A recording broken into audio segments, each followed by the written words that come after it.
You're running around. I don't know. Okay.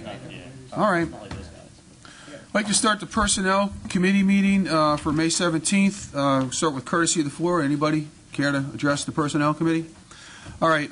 If you follow on your agenda here, we're going to move around a little bit to help somebody out. I'm going to go to number 3, review of personnel requests, Department of Administration Conservation District Division. And that's be it resolved by Northampton County Council that the one position of Conservation Specialist, pay grade CS-25/1A, salary $50,454 in the Department of Administration Conservation District Division, shall be reclassified to the position of Engineer, pay grade CS/30/1A, salary $64,784, effective the 19th day of May 2017. And the reasoning behind this is, where's our person for this? You're on. You're first. Sharon is here. She can talk on this, but the biggest thing is I had handed these out. Peg was at the meeting. The district, I guess if I'm saying this correct, the district is going to take, eventually this is going to be phased into the program. They're going to take all of the individual permits from our local department, and we would lose approximately about $100,000 a quarter, $400,000 a year, and we would lose control because all of the individual permits would be sent up to the district to be handled. So unless, and you can see where I've highlighted, unless the County Conservation District has a PE on staff.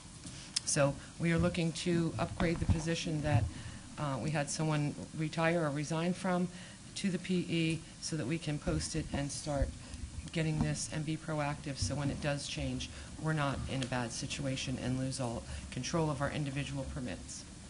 Does anybody have any questions? So the bottom line is, if we don't upgrade this position and have a professional engineer on our own staff, we'll have to send individual permitting. Will have to be done at the regional office, so we lose local control. Plus, we lose the fees associated with it, which will more than cover this person's job. My only question is the money in the budget, or do we have to move stuff around to make it work? We should be okay because of the person who retired, so the money should be, and we won't be able to hire somebody in this position for a good 60 days, so we're looking into you have enough in July. There we'll to have cover more than it. enough Okay. to cover it, yes. Yeah, and I hate to lose Chairman. all this money, so, I mean, Yeah. that's... I talked to Sharon about this, and it'll pay for itself. Right. It's a no-brainer. Yeah. Yeah.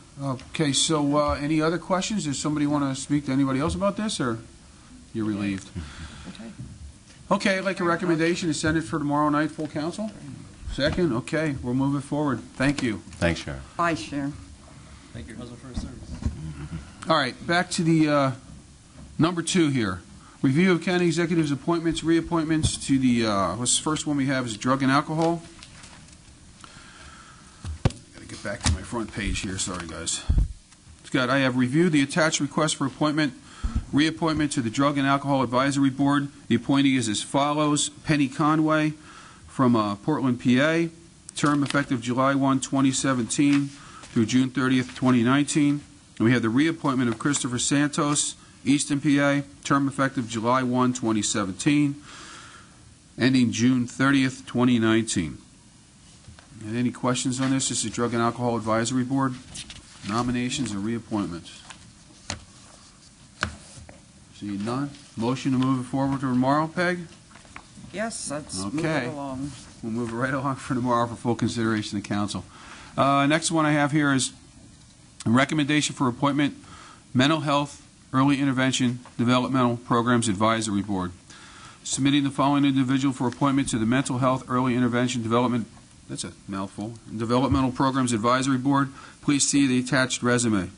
The appointments of Sally Ann McCarthy from Windgap and Amy Jo Sefik from Easton, PA. Each individual is to be considered for a term effective date of resolution, approval, and ending January 23rd of 2020. And their resumes are attached. Questions, comments, concerns?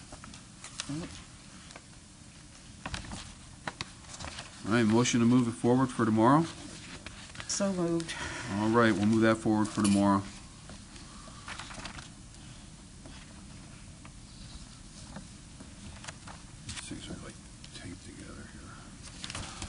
right, the next one I have is, I guess that's it for those two, right? Yep. Yeah, we're up to the Sheriff's Department, Section 3B, Sheriff's Department. Be it resolved by Northampton County Council that the two part-time positions of Deputy Sheriff, pay grade DS/23/1A, salary $45,392 in the Sheriff's Department shall be eliminated, and one full-time position of Deputy Sheriff, pay grade DS/23/1A, salary $45,392 shall be created effective the 19th day of May 2017. And I don't see the sheriff here. What? Yeah, there you are. You're hiding. The other sheriff used to wear some, uniform with all kind of fancy stuff on it. Thank you. Yeah, this is a continuation of our efforts to increase the full-time staffing. It'll all fall within this year's budget, checked with our accountant, and the monies are there. And it's just more, it's a more attractive position. It's more desirable, more efficient, and it's something we're moving towards. Anybody have questions for Mr. Kuzik? Yeah, I think in the memo it said something like additional security concerns, and my question is what's happened since we approved the budget in December that now we need to make this request immediately? There are several additional responsibilities we've taken on. Different monthly truancy court, bi-monthly ARD Gagnon hearings, weekly mental health and drug court security posts, put weekly at the PFA office. So we're increasing our movement throughout the courthouse, different responsibilities. It also comes down to timing, is we have 4 open spots right now, and quite honestly, the part-time deputy spots are difficult to fill. It's time consuming. They're not as desirable as a full-time position. So it's really not so much in reaction to the increased duties. It's a progression of what we've been trying to accomplish for the last couple of years, which is to move away from so much part-time staffing, which has a high turnover. Just the costs and the effort in the application process, in hiring process, it's just very time-consuming. With the full-time people, we'll have less turnover in that regard. Okay. Any other questions for the sheriff? Just Mr. Phillips? along that vein, I love foreshadowing where people tell us what they're thinking and actually do it. So the sheriff has been telling us, since he came on board, I don't like the mix of part-time and full-time, and he's been telling us all along that when opportunities come, he's going to consolidate the part-timers into full-time when he can. So he's just executing that plan. Anything else? Move it to tomorrow. Motion for move to tomorrow? Okay, we'll move this tomorrow. Thank you. Thank you. I just want to tell you in advance, I may not be able to attend tomorrow night due to a family obligation, so just in case. So ask all your questions now. That's, yeah. We're all here. Yeah. Even Seth's on the phone. We're all good. Seeing none. Okay, thank you. Okay. Last thing on my agenda is the Department of Human Services Graysdale Division. And be it resolved by Northampton County Council that the one position of Director of Nursing, Graysdale Nursing Home, be upgraded to the starting salary and pay grade 33, step 7G, salary 96,858. And attached is all the accompanying things. Miss Allen? Oh, not Miss Allen, sorry.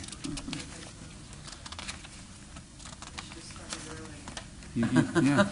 Could have sat right here. Yes. Good afternoon, Council. Yes, our Director of Nursing is retiring, so we have to determine the best course of action. And of course, we're always looking at Graysdale and making sure it can be the best it can be. And part of that analysis is the Director of Nursing slot is a pivotal, critical slot because naturally it directs all of the nursing. It's a title just for that purpose.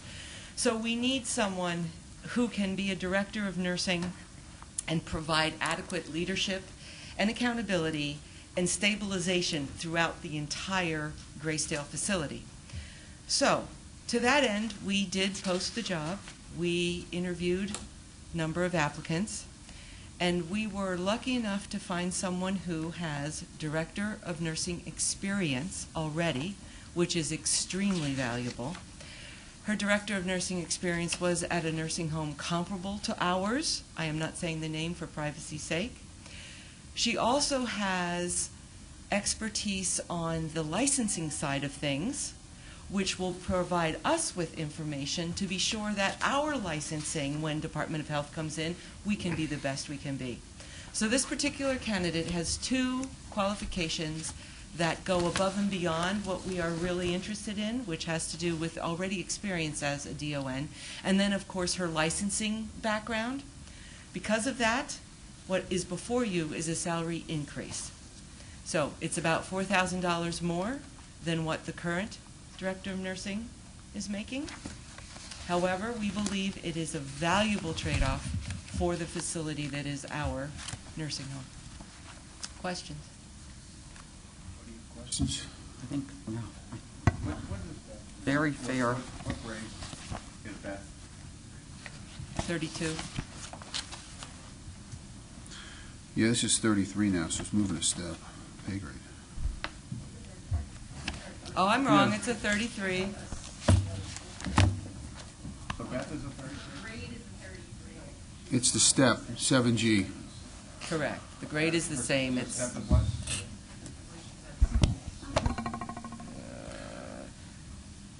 what Beth is, I don't know. I know Beth is at a 33, and we are asking this person to come out at 7G, and Beth is at a Just 6. so I'm clear, and I'm not clear on this, and I probably should. Okay, I'll start again. Beth, grade 33, step 6.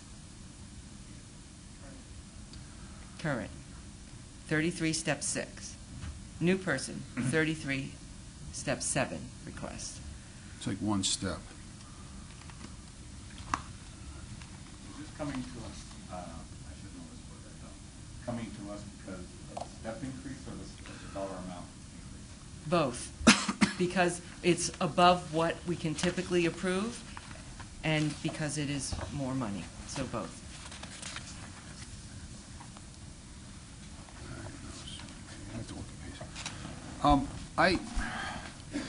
I don't really have a problem with, the amount of money, the difference of it. To get somebody who's qualified, I'm surprised you can steal her out of the private sector anyway for us, at what you're offering. So I think we should move it forward for a council discussion and vote for tomorrow night unless there's any other objections to it. We're not doing it for a private sector. She's not working for a private sector right now. I'm No, not but I divulging mean- where she's working. This is public record, right? This is public record? What we got? Yes, Yeah, well, that's all in there. Doesn't have her name, but right. I know where she worked. Yeah, so anyway, correct, Ken, just so I'm not the correct, Ken, just make sure I'm on the right track. She's not working in the private sector. That is correct. No, I was saying I'm surprised, with the salaries we have, we can get anybody that can go to the private sector. I worded it wrong. You know how they can just jump and for better pay and everything with the Yeah, qualifications she has. So I don't have a problem with this at all. Mr. Werner, you have a? Just, I know this person, I believe they're becoming an asset, based on the law. Especially where they come from. Any other questions, concerns, anything? Okay, we'll move this forward for tomorrow night for a full council vote. Thank you. All right, that brings me up to my favorite part, adjournment. All right, seeing that, then we'll move into the Finance Committee portion. Is there anybody who has courtesy of the floor for the Finance Committee?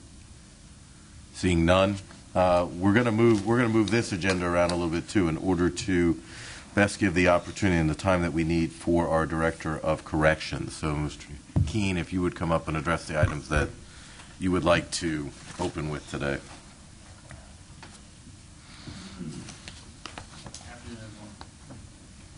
Afternoon, everyone. How are you, Dan? Good afternoon. First, we're going to talk about our food service for the inmates. As you are aware, several months ago, we put this out for bid. And we received our bids, and we went through all the companies that placed their bid in for us. And we ended up going with a company called GD Correctional Food Service. We currently have Aviance Food Service. But the one that we're looking at provides us with the best price. It comes up to be $1.32 per meal per inmate. And overall staff meals, it comes up to $1,200 and $380. Currently, with Avians, or they're also known as Summit, they came in at $1.40. So with Summit's bid compared to GD bid, GD is the lowest bidder.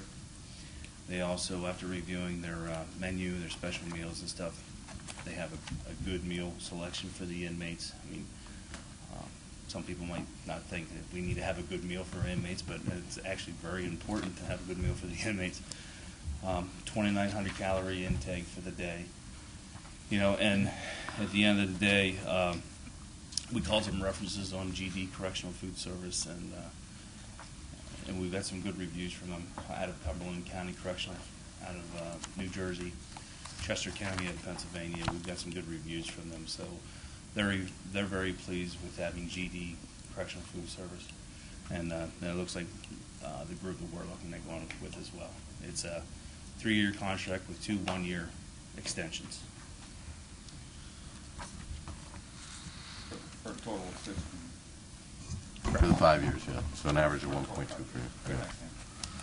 Yeah, and it can vary in price depending on how many inmates we have. If we keep our census down, it's not as much. Right. You know? You're looking at 2,100 meals a day. Yeah, right now. Right now. Right now, depends on Time how of week. things change. Yeah, but it's coming up. Playtime's coming around, so our numbers will increase. It's getting warmer out there. Exactly. So that's the food service. All right. Just Mr. one Kusick? question. Does it cover the West Easton facility as Yes. well? Yeah. Okay. Anybody else have any other questions? No, None? recommend to move it. Recommend to move forward? Yeah. Very good. All right. Yeah, if you want to. The next item I have is we've been working with CCAP through PCOR for this timekeeping system, and this system is it's a digital system that records when officers are making their rounds. Anytime we have a suicidal inmate, they're able to hit it's called a pipe against this button, and it'll record the exact time when they were there. Again, when officers are making their rounds, they're required to make rounds every 30 minutes on a general housing unit. If it's a suicidal inmate, it's 15 minutes. If it's a level 1 suicide, it's every 5 minutes. This actually records their rounds and making sure that we did what we're supposed to do. Anytime we have an incident that occurs, if an inmate on fight in a housing unit in a cell, if we had an actual suicide that occurred, we can go back to ensure that our rounds were, 1, made, but 2, when it gets to the legality of it, we can show that our officers did what they were supposed to do. They did exactly what the policy says, and it supports them. It's like another level of insurance for the officers and our facility. But working with CCAP through PCOR, the risk management, we did a study to see what items we would need for our facility, and they're willing to pay for our system here. It was about $104,000, $639. $104,639 for our facility to install this system into the jail, and then first year expenses. Then we would be required to pay for the annual licenses after that. But I think this is a great opportunity for us to receive a grant through CCAP that they're offering that will support not only the staff, but it's ensuring that, along the lines of our officers are doing their job.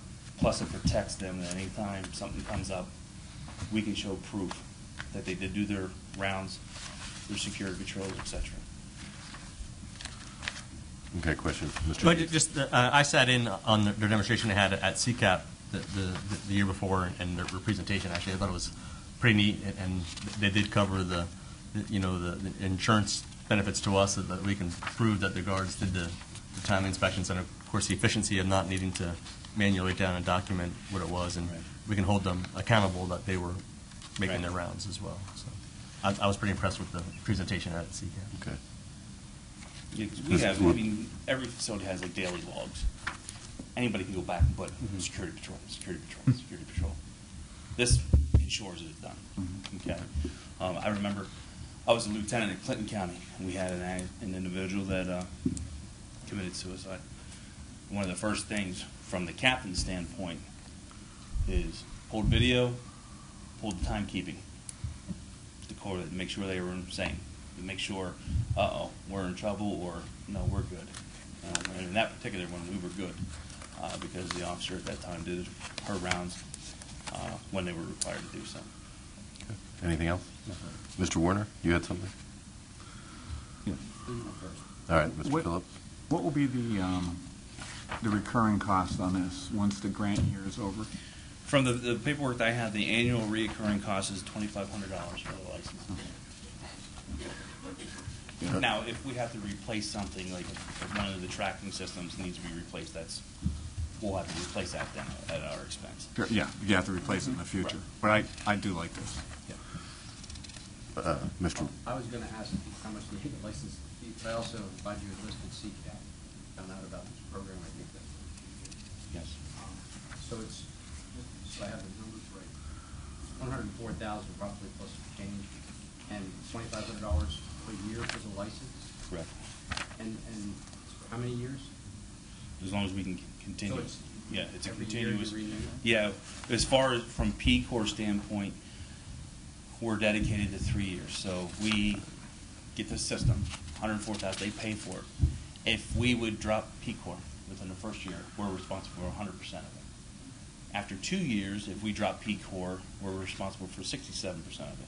That's prorated. Yeah, it's prorated. It's a In the 3-year last prorate. year, if the third year, if we happen to drop it, then it's like 33%.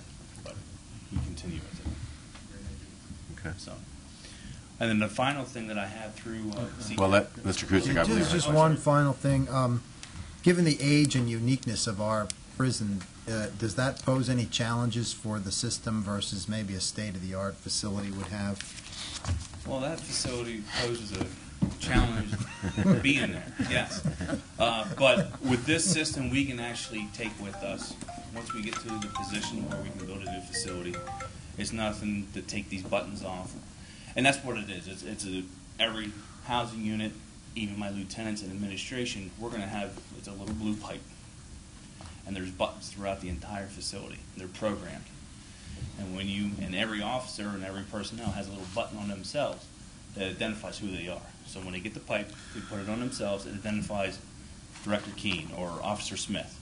And while he's doing his round, it's recorded. Officer Smith made this round. At the end of each shift, these pipes get downloaded. And we can print out everyone that did the rounds. It even highlights that, hey, this is a 30-minute round post. Somebody was outside the 30 minutes, they were at 45 minutes. So it can do that, but it's a simple hook up to the computer system. Already got IT on board with everything, so they're aware of everything. And if we would happen to move out to another facility eventually, this all can go with it.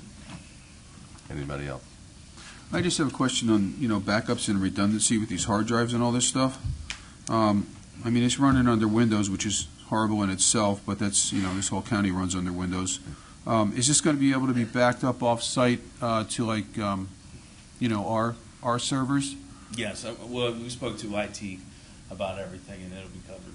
Because you have a 20-gig hard drive, and you know what I mean. It doesn't look like it's redundant at all, and that's going to get filled up pretty quick with checking in and all. So it would be nice if it, Right. can back up, and we can keep that going. So they have no problem talking with this system and working with it. Not a problem. And like I said, a lot of the downloaders are just a little USB The USB drive. to download. It's a little USB, and then once a day you download it and keep USBs forever, because you have to keep this stuff for a long Yeah, time. we'll keep it for a little bit, yeah.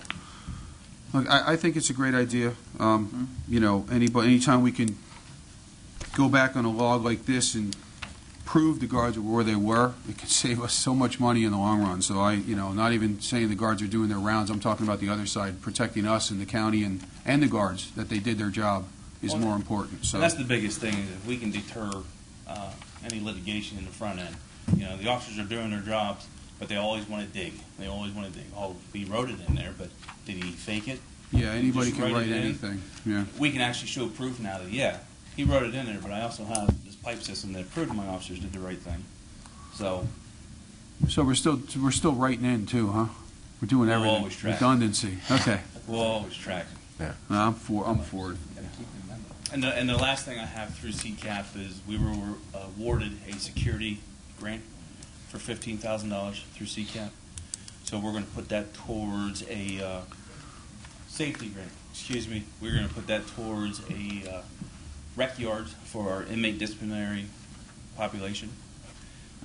It's a smaller, secured area for these individuals to go in. They get their rec time. They're not out and about walking in the general population or a threat to staff. You know, there's a couple inmates we have that are high risk, that they spit on staff, they swing on staff if they get the opportunity. This is where these inmate disciplinary cages would come in, to where they get their required rec per state regs and keeps our staff safe. So we're going to put that $15,000 towards these rec yards. Any questions from anybody in the committee? Anything else, Mr. Keene? That's all. Thank you for your time. Thank you. Appreciate it. All right. Moving on from those items then in relation to the prison, we will now go to the report on the audit by RKL LLP.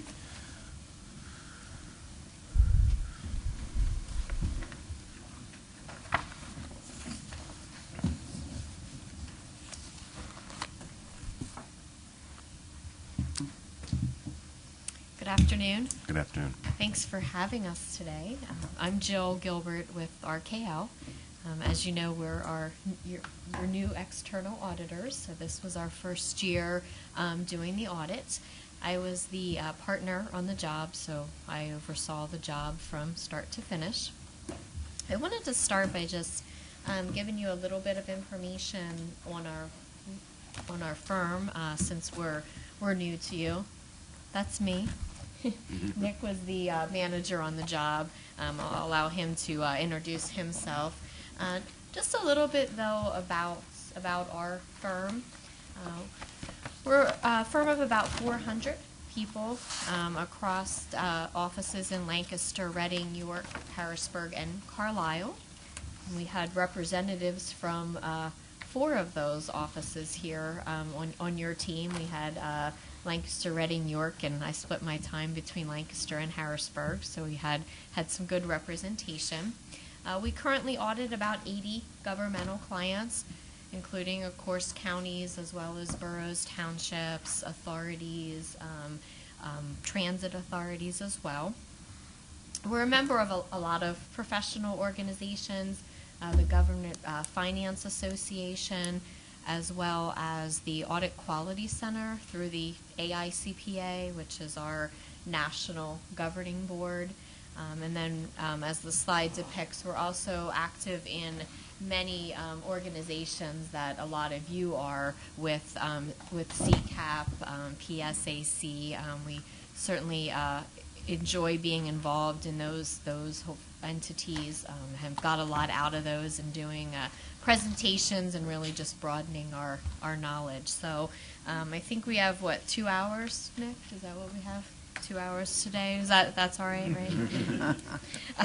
We're going to just go through a very high level as the financial document. Of course, there's a lot of really good reading in here, especially if you have insomnia. It's something nice to read. But I know you're all pretty close to the financials, so we're going to do a pretty high level review of the financial statements, as well as just going over some other items for the future, what to expect with pronouncements, etc. So I will turn it over to Nick to talk about our audit. Sure. Thanks, Jill. Yeah, and thank you again for the invitation to present to council. It's our pleasure. Just want to go through some information related to our audit process, the kind of output from the audit this year, our findings and our results. The discussion guide that I handed out just moments ago is a summarized version of the slide deck that we'll go through, just as a memento and some kind of talking points to take with you. If anybody wants a to get the full slide deck for any of the graphs or charts that we have, we'd be happy to provide that for you as well. So it's sort of on the inside of kind of what we do with the audit process. The engagement starts with planning and risk assessment. So we work with the folks in the fiscal department, Jim's group, to get a scoop on internal control matters, kind of how processes and procedures flow and information is collected for the report. It also involves heavy interface with your controller's office. The full-time auditors that work in that office have dedicated, I think it was approximately 1,500 hours to supporting the calendar year audit, and kind of working jointly with them in looking at their independence and what they work on, kind of working through them to assemble the audit information. So we coordinated that in mid-January as we were onboarding with you guys this year. Field work was conducted in March through April. That's when we had the full team on site, like Jill had made reference to. We had engagement team members here for about 3 weeks, looking through historical records for the financial statements, doing our testing, scoping, and retesting of the internal auditor's work to present our findings. The financial reporting phase and audit results is kind of what we're rounding out with this presentation. That involves, from our standpoint, reviewing management's financial statements with the level of caliber of personnel in the fiscal office. The 90 or so page financial report, full financial report, is prepared internally, which is remarkable. Kind of the skills and time and diligence to preparing that internally without a lot of assistance kind of from us in getting that together. So it is fully prepared by management. We review that. Certainly tie out the clerical accuracy of the numbers and kind of look through the disclosures and any new items that would be changed from the prior year. I'll go through just a few of those just to kind of make you aware of it. So the significant audit areas that we focus on when we start up with the audit, looking at tests of controls, the internal control structures, what are the checks and balances in place in the county's operations. That starts with our understanding of the processes. We've also went through and tested some of those processes to see how effective those systems are at preventing and detecting any irregularities in accounting processing of information. Some of the areas that we spend time on when we look at the financials, revenue recognition, how you're recognizing all manner of revenues from real estate taxes to grants, gifts, contributions, investment earnings, spend a significant amount of time there, tying out information, cash and investments, confirmation with third parties, your investment advisors and banks, looking at the cutoff of liabilities to make sure all liabilities are quantified and included in the financial statements. The retirement pension and the OPEB funds that we'll touch on in just a moment contain some estimates and other reports of actuaries that feed into those, so we have to get an understanding of their work, review their output, and how it characterizes the disclosures and amounts in the financial statements, and a review of estimates in the statements. A lot of the information in the financial report is based on factual historical transactions that have happened. Other items are based on accounting estimates made by management. The collectability of receivables, are you going to get what's owed to the county? The depreciation of infrastructure assets, what's the cost recovery time of those, and some measurements over the OPEB and pension we spent some time looking through. Just a few required communication elements to just discharge our duties. To let you know, we had a smooth audit process. We have no material findings to advise council of. Complete cooperation with all the departments and individuals that we worked with through the audit process. We are aware of no what we call uncorrected misstatements, where we had differences with the recorded values and they went unadjusted. We didn't find anything in that area. No disagreements with management. And we did issue a management letter which contains items of note. They're not material items. They're not included in the official report, but they are available for management and council to see some of the minor items that we came across. As part of our audit process, we spent a decent amount of time in the numbers, looking at the historical collection of information. We also conduct our audit under the governmental accounting governmental audit standards and what formerly was in the single audit world OMBA 133 for federal funds. It's now called Uniform Guidance. So we have to do certain measurements, look at significant grant programs that the county participates in at the federal and the state level, and do testing of those programs. The output and the results of that report aren't included in the financial statement that was issued by April 28th. Our work in that area is progressing, and we expect to issue the findings on the single audit work by the statutory due date well in advance of September 30, which would be the due date for that. So that work is ongoing, but it has been started. A few financial metrics and report highlights. As Jill mentioned, the financial statement itself is some 90 pages, has very dense disclosures, technical disclosures of information. We'd be happy to answer any questions in this forum or offline about any of those numbers. We won't go through those in detail just because of the volume of information. But just a few takeaways if you would look at last year's report or compare to this year's reports, some kind of headlines of the financial statements for 2016. The county had a new major fund for 2016. That determination of major fund is a quantitative measure that's done. So there's basically a new column that's shown, and that would be for the capital projects funds.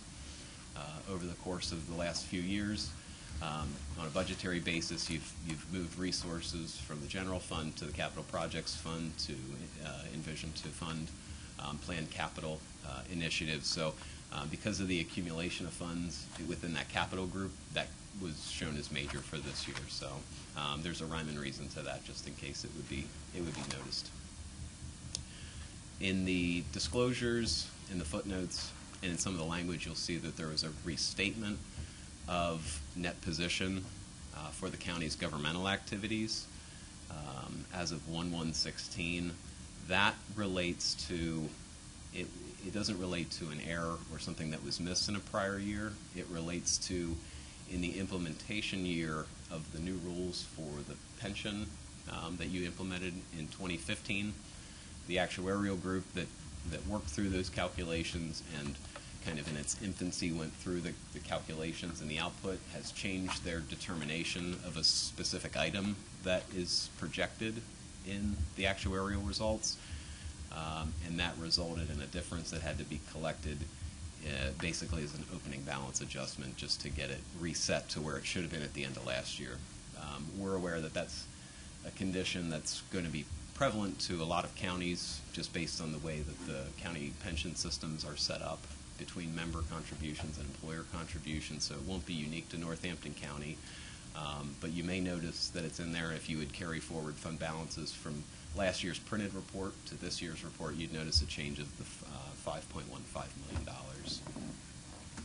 Can I stop you there? Yes, can you explain to those of us that don't have accounting degrees what deferred outflow of resources means?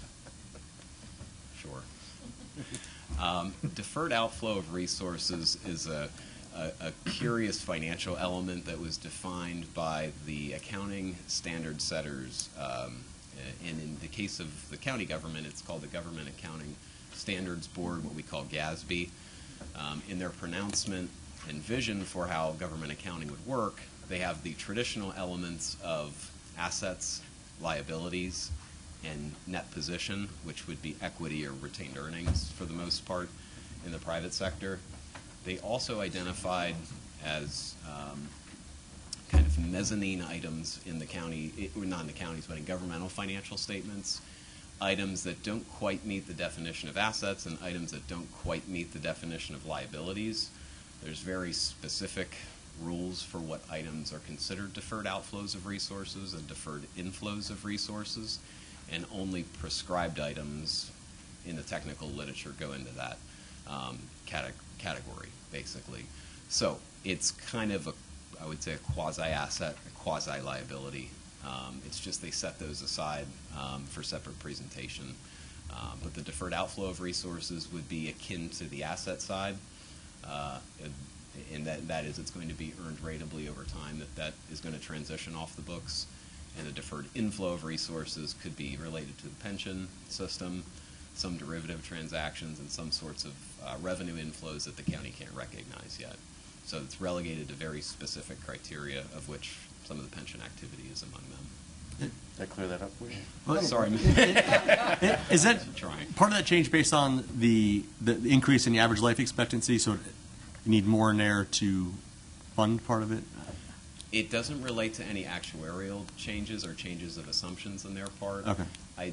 In their terminology, the group that prepares this information for the county was formerly known as Hay Group. They're now under a consultancy called Korn Ferry. Very experienced and very qualified individuals that work on this, and we're familiar with them in other dealings. But they've gone back and looked at some of the technical merit of the pieces that are being accumulated for the calculation, and have changed their determination on how they're treating them in the report. Like I suggested earlier, that's something that's expected to affect other counties for the same reporting period. So you're not alone in that adjustment. Anybody else have any? So the Gatsby. The Gatsby. New Gatsby standard. Was it listed? No, it's a change in interpretation from the actuaries, who are specialists that work on. Yeah.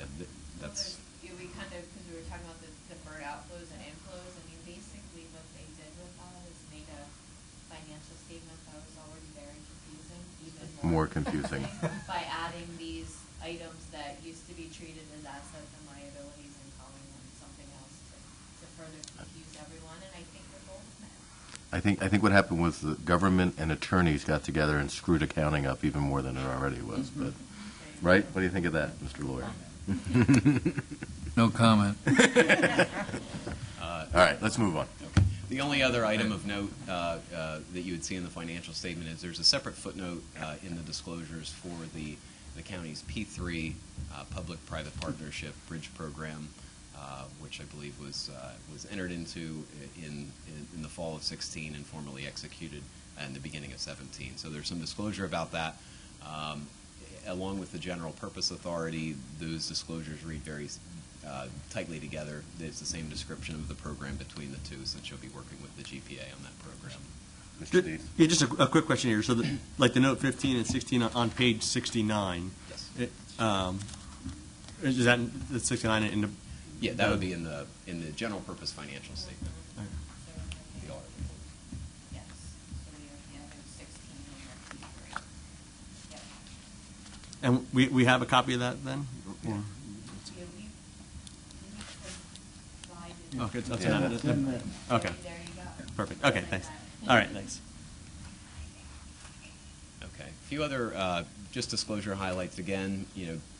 Gatsby's influence in pronouncements. They continually change and add things to try to freshen and add things of use to the financial statements. Whether that's achieved or not is up for debate.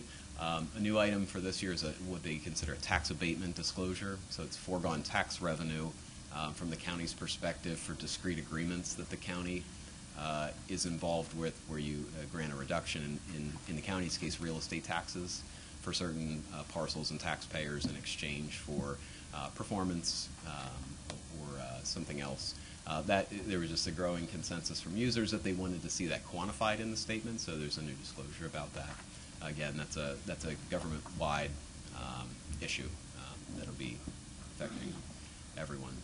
There's also new fair value disclosures that relate to very specific technical disclosure of how the county's investments are valued on a fair value basis, market value, how those measurements are done, and how they're disclosed in the financial statements.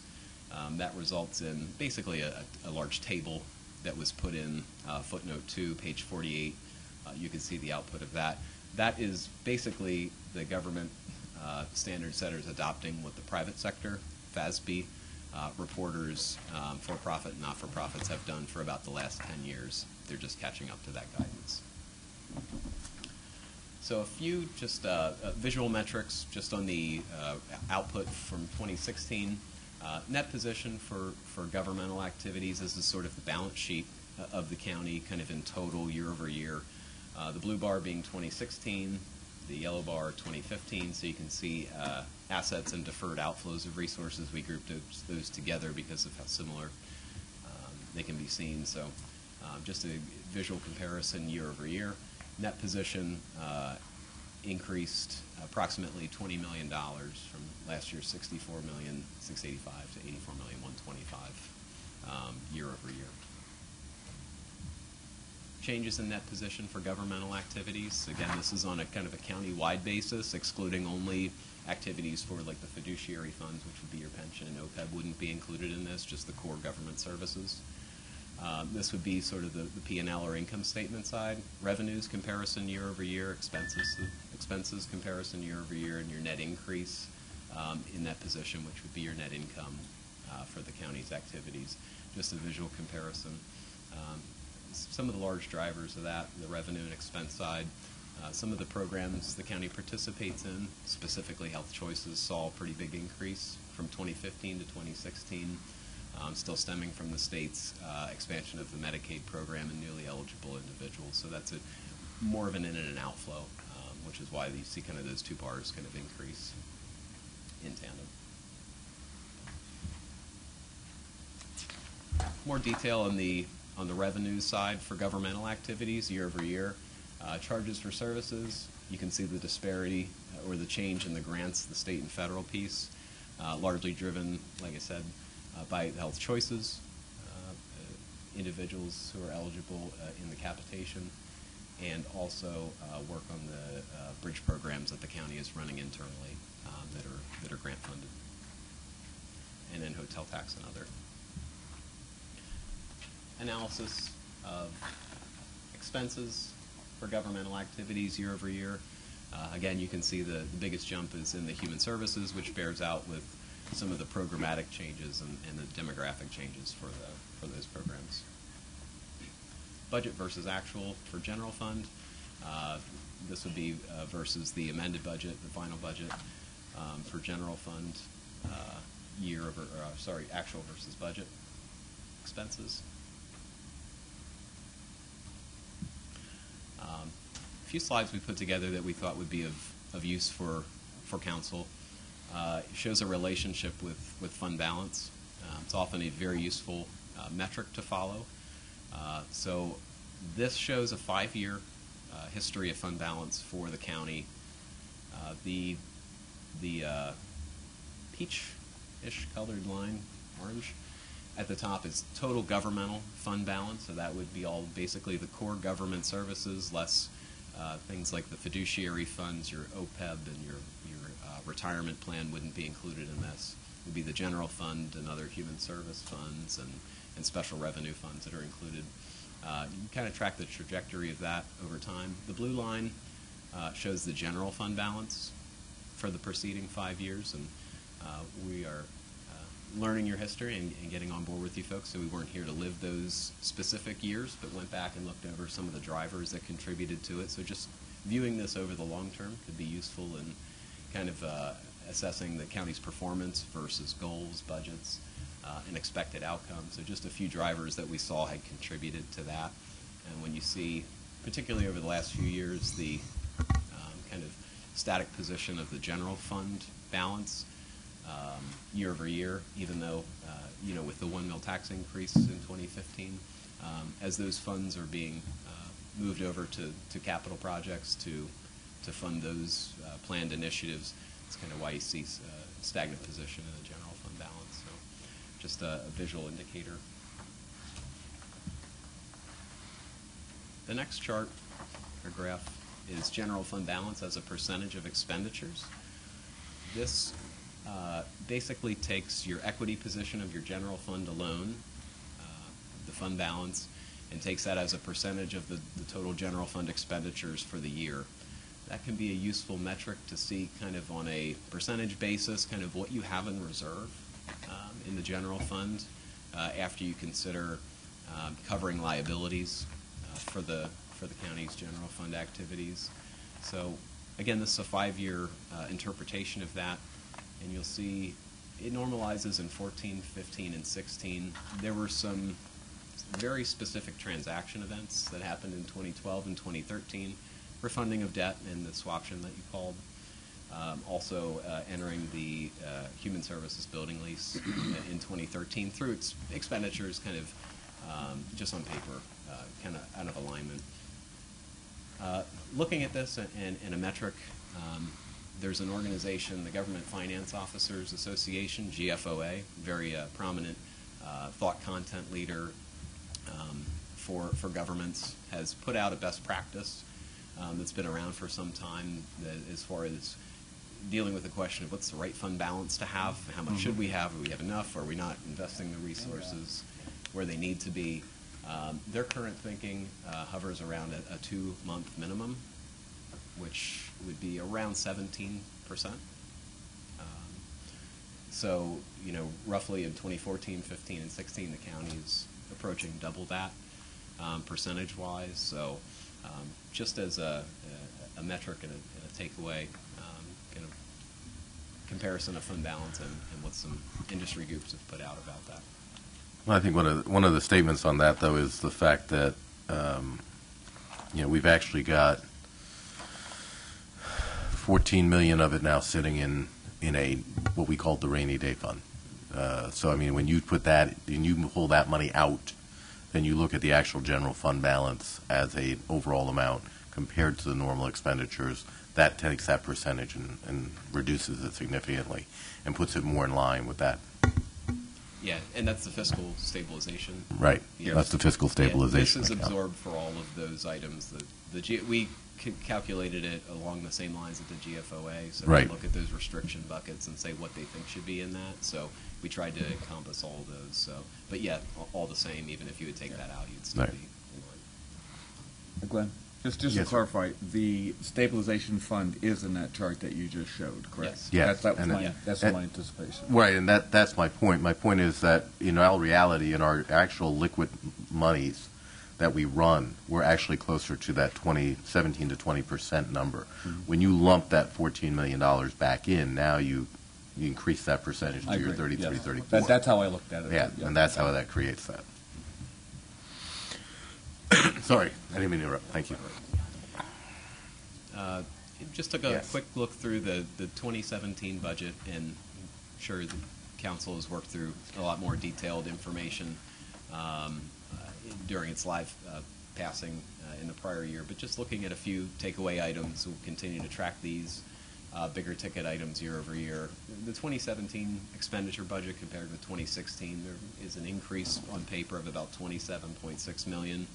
Again, that's driving primarily from the Health Choices program, the way the county prepares the budget. They envision the rolled over funds, the unused funds from prior years, which is approaching in excess of $16 million for that program. It envisions that would be spent and could be encumbered and spent in the future years. So that's kind of the effect of that balance rolling forward. In the financial statements, the $16 million fund balance for Health Choices is shown as restricted and wouldn't be included in any of the preceding numbers we talked about as available fund balance for the general fund. That's shown separately. Another big increase, driver from 16 to 17, $4 million budgeted for the P3 program in its inaugural year of the construction contract, and the third-party engineer costs and administration that we go along with that program. And $3.5 million in fiscal stabilization.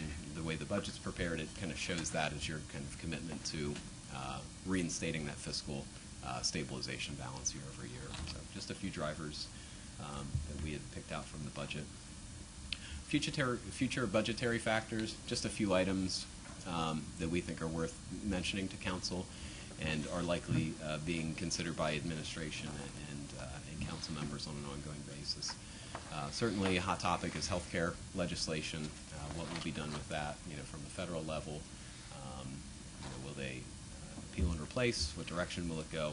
And the risk structure. The county has a self-funded healthcare plan. There's certain mechanisms that are built in as stop-loss contracts to manage the county's risk. So just keeping abreast of that. State and federal budget matters and any unfunded mandates.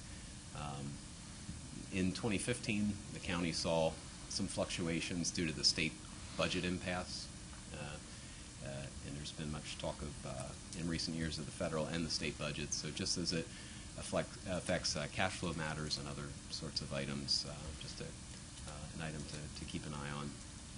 Fiscal and legislative future of what they call the intergovernmental transfer for county-owned nursing homes. That program was reinstated for fiscal 15-16 and has been approved again for 16-17. Generated a net inflow of resources to the county's Graysdale nursing home that had been absent a few years when it was taken off of allowability from the state's Medicaid matching process. So to the extent that is generating kind of bottom line figures for Graysdale, just to keep current on that. Infrastructure and capital budget. Can I ask a question on that? Yes, sir. Just, can you go back to the previous slide? Yes, sir. And this might be picayune, but the 2017 budgetary factors, that unplanned influx of the IGT, I would have thought would have been on this also, because that was a gift that we hadn't planned for. In other words, we sort of knew it was coming, we pretty much knew it was coming, but as you know, overabundance of caution, we didn't budget for it, but we did get it. So that was that to me, like, that was a windfall for us. So I don't know. I guess. Yeah, maybe it's just picayune. Maybe we're just thinking out loud, which I always get in trouble when I do.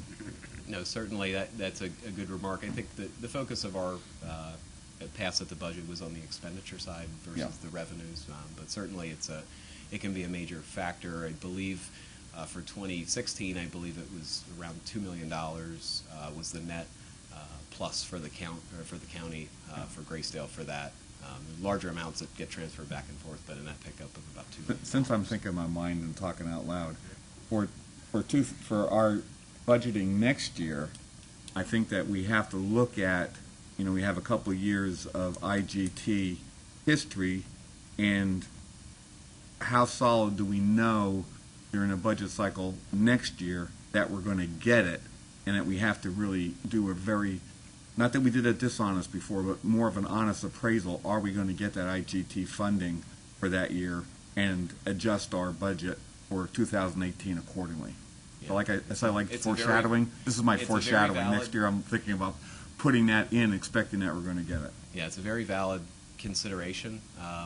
It is a bit of a windfall. The program, the IGT program, came under scrutiny from CMS and was discontinued, I believe, in 2009, when it was considered disallowed the way the state was using it. Yeah, I followed that. So that that is back, and it in some cases there's proponents that say that makes up a very significant portion of funds that the county run home should have. But just to per your remark, just to see how solidly you feel that program will stick around and how much you get invested in. I don't think year after year after year it's appropriate for us to consider it an unexpected windfall when we have good expectation of, in fact, getting it. All right. Thanks. Absolutely. So, just a few future budgetary factors. You're live with these items as you have your discussions, but future infrastructure, capital budget initiatives. I believe was budgeted in 16 and again in 17, the buyout of the human service building that is envisioned and budgeted, so the resources related to that. With the current P3 bridge program, the rehabilitation of the 33 bridges, the way it's presented in the statements, it doesn't show that as long-term debt or the future maturities of that, but there is a commitment schedule to make those payments in the future. And also future envisioned infrastructure spendings, as talked about previously in the Finance Committee meeting, envisioning renovations to the jail facility and other infrastructure at the county. Pension and OPEB funding obligations. We want to go over just a few details about the county's OPEB, which is the other post-employment benefit, which is healthcare costs covered for certain retirees. Talk about a few changes that the standard setters are going to implement in upcoming financial statements, and just a little bit about the county's, kind of the state of the county's OPEB plan at current. There's a pair of upcoming pronouncements, 74 and 75, and what they'll do is they're going to have a very similar effect to what they had done with the pension liability in recent past. And that liability, the unfunded portion of the OPEB, that again is actuarially determined, it's estimates, that is going to be picked up on the balance sheet and carried as a long-term liability, which is similar to the recently adopted rules for pension plans. So that is forthcoming. That will start partially in 2017, and the balance of the OPEB liability will be picked up in 2018. So Just a question on that. Haven't we already been doing that here? You currently don't carry any liability in the financial statements themselves related to the OPEB. I have a few metrics and extracts from the report that will illustrate that. The county, on a budgetary basis, has shown very strong discipline to making your contribution, your actuarially determined contribution. The table presented on this slide is an extract from a page in the financial statements, and it shows a trailing history by year of what the required contribution to the OPEB would be and what the county made. You can see in the preceding 6 years, you've made 100% of the contribution. That compares with some other counties that find themselves in a position where they are paying current costs only, current benefits, and they're not making any contributions to a trust or resource pool to pay future obligations of the OPEB. And those are the counties that find themselves in a position of having a liability on their books at current. When the rules change in the next coming year, 2 years, there's another piece that will be picked up by the county in the calculation. And that math works, the system works very similar to the way the pension had. If you're current on your payments due, you've carried a zero balance even though there was an unfunded piece in the background. Mr. Warner. I'm looking at the percentage. I thought we had a higher percentage.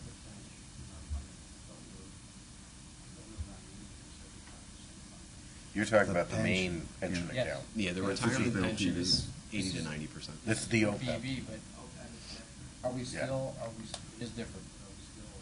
Yeah, we're at 87% for roughly. That sounds correct, yeah. Yeah. It was mid-80s, which is a very favorable funding position, and puts you, on the retirement pension side, puts you far ahead some of the state-run plans, PCERs and CERS as a comparison. Writing notes down.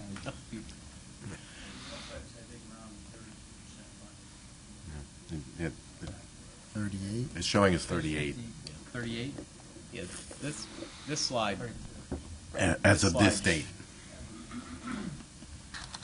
This next slide has just a few more facts and figures on the OPEB just to understand it in context. Again, the top table is an extract from the financial statements, and it shows a trailing history of where you've been with the funded status of the OPEB and the actuarial value of assets. So beginning in 2008, again, back to that discipline on the fiscal side to budget and make the contributions to the OPEB on an annual basis. You've been funding not only current benefits that are due, but you've been building a trust of assets that are there to pay those future obligations. That would be the actuarial value of assets as shown in this table. And the actuaries then project out your total liability that they think participants would incur to satisfy all obligations, and gives you a net unfunded position. That funded status, Mr. Brown had alluded to, on paper for 2016 comes out to 37.8% funded on an actuarial basis. So we had pulled some counties that are a similar size composition that have significant OPEB. Not all counties have OPEBs, but they're not uncommon. Comparison counties 1 and 2 are shown in a table where and we included just the expenditure budget just as a relative size comparison for those two counties.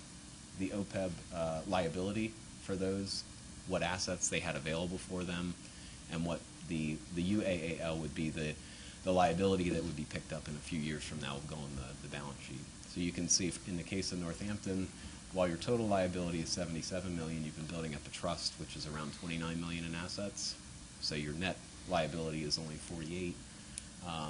Other counties are on a pay-as-you-go method, which is funding current benefits out of working capital, but not necessarily putting aside specific resources to fund those future obligations. So those are unfunded or pay-as-you-go OPEBs, and the entire value of those will be picked up as a liability. So just an indicator of a few peers that are in a similar situation with other post-employment benefits, and Northampton County's position relative to them. Yeah, if I could just expand on that, I was here in 2008, 2009. The decision was made to do two things. One was to fund it, and the other one was to cap it. And I think that combination is you're going to see that number rise quickly due to the fact that back in 2010 we limited it moving forward. So anyone hired in the past 7 years is no longer eligible, and as the years pass, that number should diminish, and that would, as well as our contributions, the fewer number of employees that are eligible will rapidly cause that number to rise. Does that mean that our contributions to this includes what goes to the fund and also goes to paying current, the medical costs of the retirees, or is that separate? Your contribution currently in total for 2016 amounted to $4,848,135. That was approximately, if you would split that number up, approximately 50% of that amount covered current costs. Oh, that's good. That's exactly what I was asking. Right. So you're kind of pre-funding 100% of current year benefits with a 50-50 split, which is just how the numbers kind of break. That kind of ebbs and flows each year based on the live performance, but that's how 16 looked. Financial reporting developments, these are a few things that really just affect the output of the financial statements, the larger report that we made reference to. I already had said about the changes to the OPEB recognition and how they're going to bring that liability into better visibility by putting it on the balance sheet, similar to the to what they did with the pension plans. A few other items that they're working on is looking at leases. This is kind of on the heels of what the private sector is doing. It's interest in gaining better visibility of lease commitments and liabilities. So essentially what will happen is any operating lease agreement that the county would be a part of could be brought onto the balance sheet again as a liability, just to envision the commitment and the obligation related to that. That's similar to what the private sector is doing, which would be effective in about 2019, 2020. They're also looking at some changes to the financial reporting model. They're still in the development stages of what this will look like. Similar to items we've talked about, the product of the deferred inflows and outflows, they're going back to reconsider the relevance of some parts of the financial statements and decide if, after about 15 to 16 years of that guidance being used in reporting, if it's meeting the objectives or if they want to change a few things. So we'll keep council and management informed of kind of what direction they're going and what it could look like in the statements. And kind of as a partner element to that, looking at revenue and expense recognition in financial statements to see the extent to which receivables and payables and liabilities are being recognized in financial statements. Okay. So that concludes a presentation of our audit results for 2016. I'd be happy to hear any other questions from the council. Mr. Phillips? When I was looking at our past pensions, we assume 7.5% return on our investments. And I have a friend who's a lot smarter than me. He thinks that that's too high. Do you guys have an opinion on that? And do sometimes people do multiple?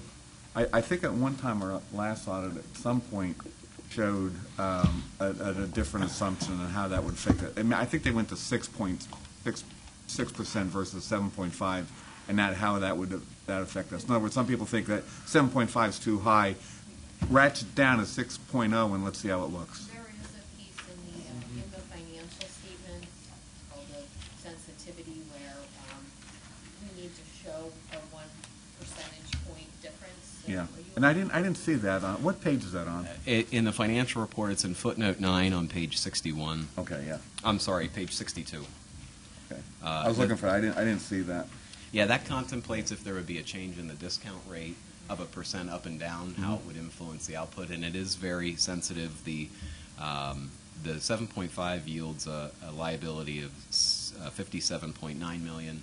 If you would decrease that by 1 percentage point, the actuaries calculate that as $98.1 million. So there is this subjectivity as far as the selection of that. 7.5 is a very commonly used discount rate for calculating them, but certainly, in consideration of long-term investment performance, that's been used for some time as kind of a benchmark. Yeah, But yeah, there- and there I is some realize, I think sensitivity. 7.5 is standard, it's just that, like I said, a guy who knows more than me, thinks it should be thinks it's too high. And I'm not just saying, but I like the fact that you That's a have view. two options in there. I think, before you get up, Mr. Brown, I think in all fairness, I think one of the things is that part of the investment strategy that's done through the retirement board, as we sit there and look at it, they've reflected that pretty well to us, and I think the number's been accurate on our end. Yeah, I believe in 2016, the pension performed at about 8.6% 8.6, return. yeah. So we do monitor that, and there are actually, it's not just the expected return, it's also inflation, expected salary increases, all get figured into that calculation. Depending on where you change, we annually look at scenarios like that, if we drop any of those and make a difference.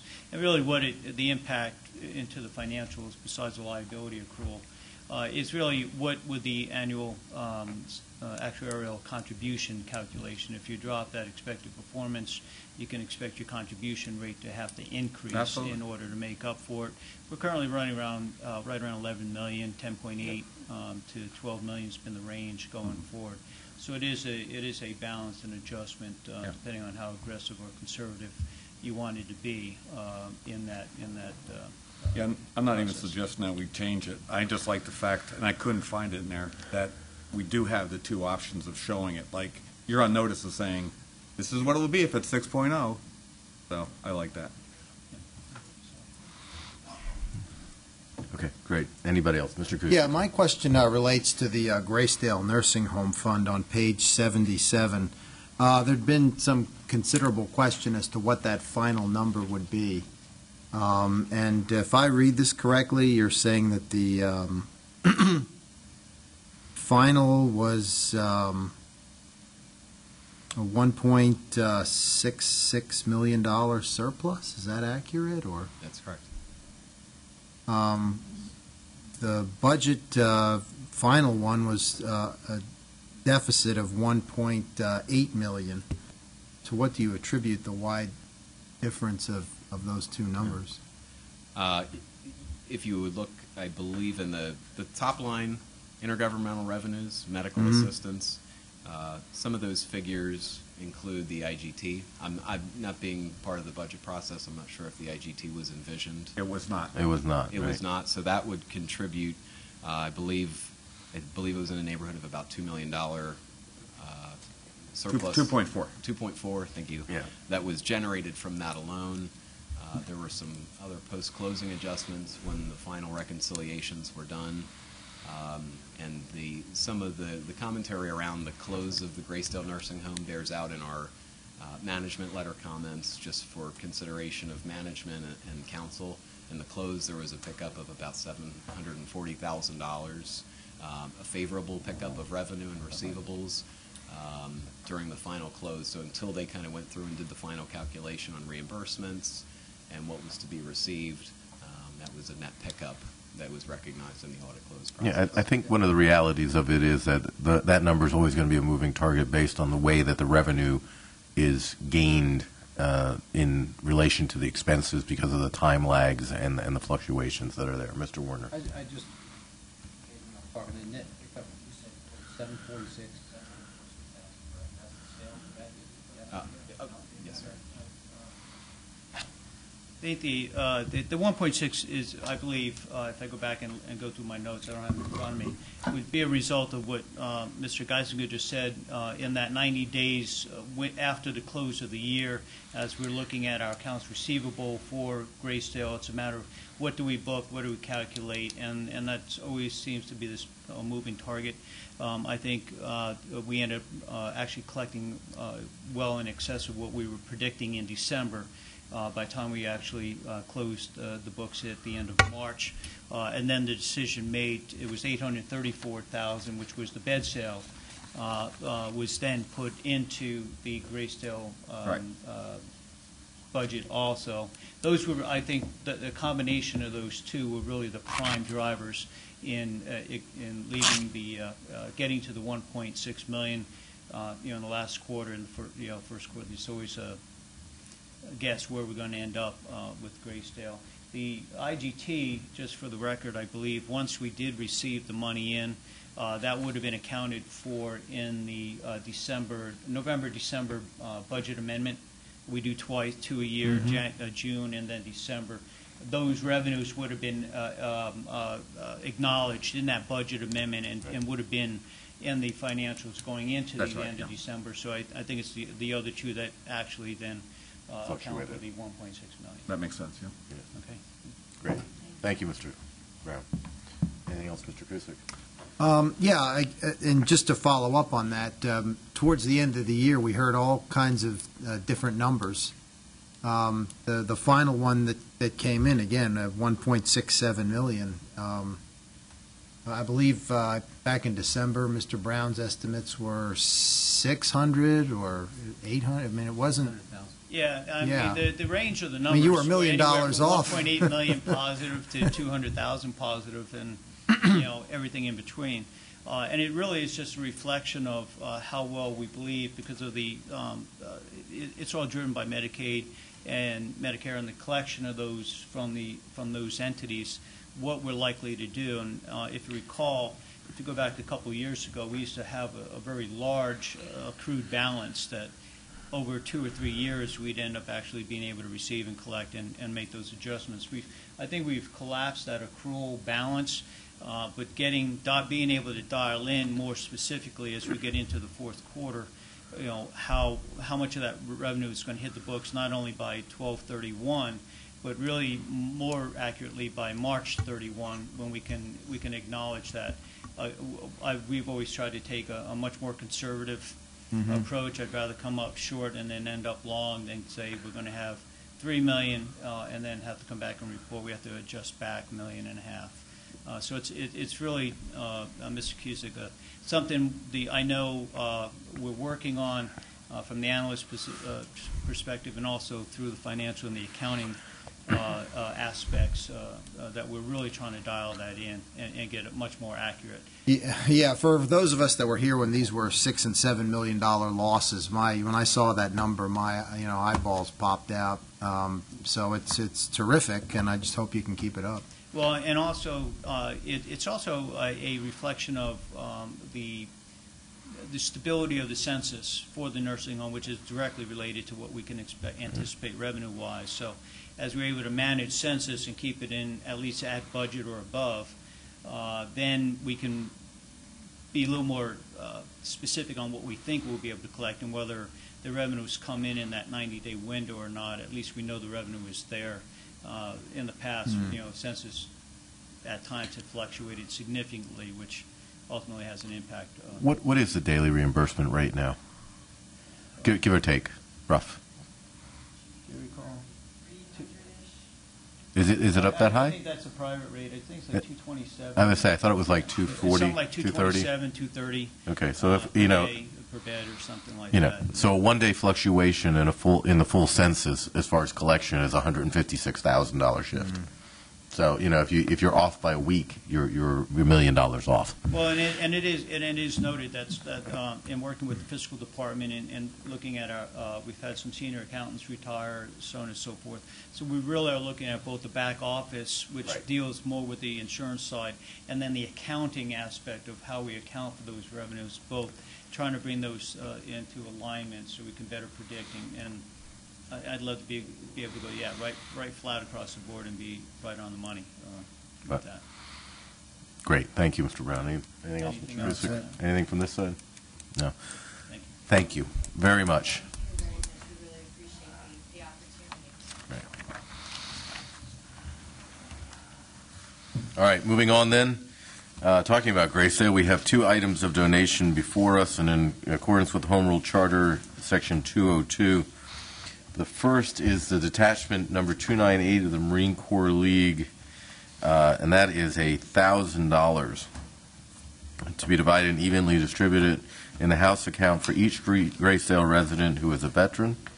And then the second item is Mr. John Weiss in memory of Mrs. Ellen Weiss, is a donation also to Graysdale with a value, this approximate value of a television being $789.95. And we're asked to accept those on behalf of Graysdale accordingly. Anybody have any issue with any of that? I didn't think so. All right, moving on.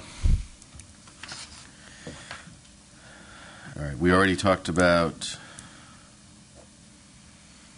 the electronic documentation project. Oh, the audit. I'm sorry, number 4. Review of the resolution requesting a controller perform an audit on the collection of booking center fees. Yeah, Mr. Phillips? Yeah, I'm introducing this, and Matt's going to co-sponsor it.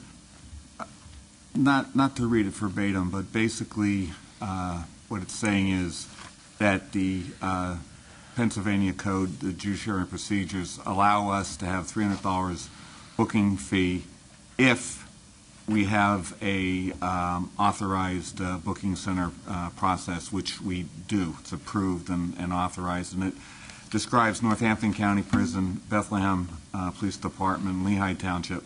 And there's been some confusing, which I don't understand, in regards to how these fees are captured.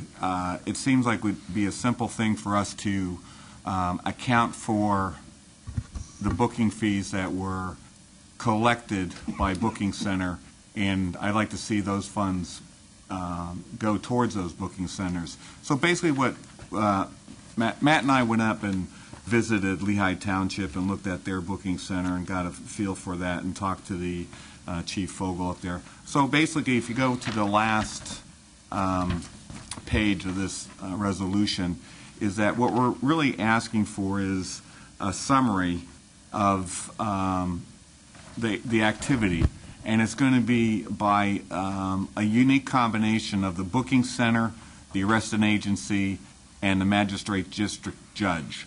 And it'll be following this. So it'd be in a matrix. We'd have the booking center involved, the arresting agency. Could be the booking center, could be Lehigh Township, the arresting agency. One could be Lehigh Township, one could be the state police, one could be North Catasauqua, and so on and so forth. The magistrate district judge that they were brought before, the total number of eligible booking center fees. This is not what's collected. This is what is eligible, the total number of booking entry fees that are eligible, and the total dollar amount of eligible booking center fees. Now, we know that they're not all collected, so the next column is the actual count of the number of eligible booking center fees, and then another is the actual dollar amount of the eligible booking center fees, and then the name of the booking center fund in which the expected fees were deposited, and if there's any other fund in which they were deposited, we'd be putting them there. So basically, this, at the end of this, we'd be able to say, okay, we understand for each booking center, for each arresting agency, for each judge, the total number of transactions that came through them, the total number of eligible dollars that they should have collected, and then the total number of items that were actually collected, and the total number of dollars that were actually collected. And then my thought would, and Matt and I would thinking that would give us at budget time an idea of how much are these things self-funded, and if they're not funded, what percentage does, what dollar amount does council think we should be able to pick up? Well, okay, my comment on that is, one is what you're asking is for a performance of is what's called a 100% audit. So in other words, every transaction has to be looked at. That's no longer an audit. It's a 100% audit, which is a review of every single item within this. Given what we were told by Justice Hawk, you're talking about several thousand transactions for the year 2016. There would be, but I think there's a lot of automation. It's not like you'd have to go through a manual record book and say, okay, count them up. The file number breaks down that stuff when it goes into the ORI number, OIR number. There's a unique number for these that can be. Well, each the way I understand the system, and clarify it for my sake, and I'll give you the moment in a second, Mr. Brown. The way I understand it is that if an inmate or an individual is brought in and charged, at the time that they are charged, there's a point in that process where that fee is either charged to them or isn't. Is that correct? At what point? And the district magistrate makes that decision. Right, the DJ makes that decision, and then that decision, okay, so you could capture that perhaps fairly easily on the front end, but then you've got to go back and do a 100% audit to capture it on the back end as far as what was actually collected. I mean, where in that accounting process is the automation for the collection of that? On that file of their booking file. But does the booking file break down the individual fees? Yes. Yeah. It does. Okay. All right. Yeah, I mean, I think you can basically determine the front end. Okay, you could determine the back end, but I believe trying to follow it through the system, because it's based on the charge and whether or not the $300 would apply, and that is set initially by the MDJ. Whether it be the MDJ or the courts. But as you move through the process, if you come in, you may be qualified for the $300 booking fee. If the charges are reduced to a misdemeanor, that charge no longer applies. If you go through, if the charges are thrown out at some point. So the disposition of the case ultimately determines whether or not the fee is assessed. Of course. Or assessable. And then there's even if it is assessable, how much of that can then be realized and collected, even if it is assessed, and then there's what's actually collected overall. So in what you're asking for, I believe, and the challenge for the Controller's Office would be, you would have to be following each case individually, going through to determine was it appropriately assessed or not, what we collected, and everything in between. The gross numbers, the monies end up in the prison budget. There's a line item. I reported those numbers to council prior, and even determining how many cases initially. If you look at go through the court's annual report that is produced by the president, judge, and the courts, the court administration, they'll report how many criminal cases, and that seems to be the tripping point for that fee assessment initially. And they report on average about 4,000, 4,200 cases annually they're moving through the court system. So that's probably the bulk of the body of work that you would have to go through to delineate in the fine detail that you're looking for. In the calculations I've shared with council in the past, I tried to back into both of those to come up with how we end up with, I think I reported about $274,000 was collected from booking fees in 2016, I believe it was, and then how do you index or relate that back to the 4,000 criminal charges that were originally filed and the disposition of the difference, in between. So that's a challenge that I would see in what council would be asking the Controller's Office to execute. If I could, another part of it that gets a little complicated is assuming the case ends up to be a disposition that would require the payment of the booking fee, it then joins all kinds of other costs that the defendant owes, and that usually gets paid over in small pieces over an extended period of time during which he's on probation or parole. So it's not like it gets paid immediately. Yeah, it's if you look at, I believe, and I'll speak a little bit, I'm not quite as informed on this, but like, for example, in the DUI cases, if they want to go to, if they want to have access to the ARD program, those fees are paid up front. So there's no option. You pay those or you don't get into ARD, and there's a motivation for doing that. This is very different. So the collection of these fees, the booking fee, but I believe there's probably other fees that the courts assign over time. They get. I get the disposition of those. There is a number of fees, but I'm just interested. And when we had this discussion, we were talking about the other fees, and I think our consensus was we're looking at the booking fees because I want these booking centers funded. I want them funded to the extent that they can be out of the booking fees that the state says that we can charge.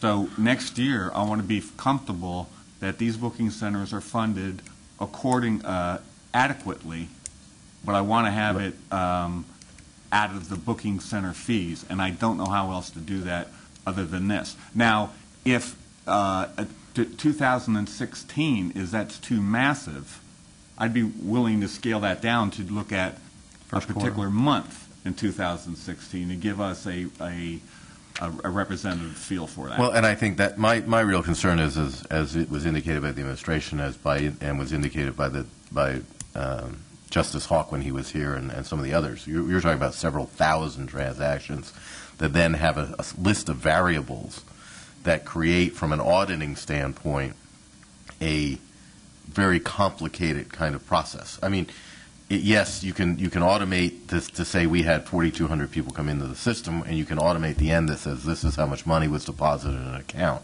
and those two factors are there. Mm-hmm. But as our counsel indicated, now you talk about, okay, well, there's liabilities that may or may not have been collected. There's cases that have changed disposition. There's all these other variables that, when you're talking about a true audit, make this very, very difficult, very time-consuming. We spend a lot of time auditing hotel accounts to come up with $50 and $60 adjustments. I'm concerned here that the amount of time and energy and labor that would be spent to create this audit would not be the benefit that you're looking for. I think you're really just looking for a knowledge of, this is what we take in, this is what it costs to run it, and those two numbers should work, from what I'm hearing. What is it per center? Because what I didn't understand is when Mr. Brown said that, well, we're funding the Bethlehem because of a relationship that we had with the 911 thing. To me, I'm like, well, that didn't make sense to me, because we should know how much the Bethlehem Center is making in booking fees, right, and that should go towards the Bethlehem Center. Okay, I think my concern is you're trying to look backward on something that I think is going to be, and if you want to approach Mr. Controller, that's, yeah, okay. My concern is just looking backward at such a huge number of transactions. And I'm saying is, I'd be willing to say, okay, let's look at January 2016. But is that particular? The problem is, when you're performing a true audit, is that if you take a slice, is that representative slice truly representative? And the issue with doing something like that, based on how the system works, is if I look at January 2016, just say, use that as your arbitrary date. Now, am I looking at January defendants who paid in full, who owed a balance and were adjudicated either delinquent, either pled no contest, or guilty to the fees? The other issue that I've come across is, post the discussion here at Council, I received a call back from Chief DeLuzio and in Bethlehem. One of the things I had articulated that I heard here at Council, and I think we all heard, is that the Bethlehem Center was only going to be funded for 1 year, and that was made clear, and that they would need to figure it out going forward to keep that center open. And that was news to the chief of the Bethlehem Police. And he also, Mr. Phillips, did not understand the link between 911 and these fees. So there's a lot of confusion back and forth that I would need to sort out just from what is supposed to be done, because for our audits, as you've seen, we look at the whole process and we make sure that the system itself is working properly.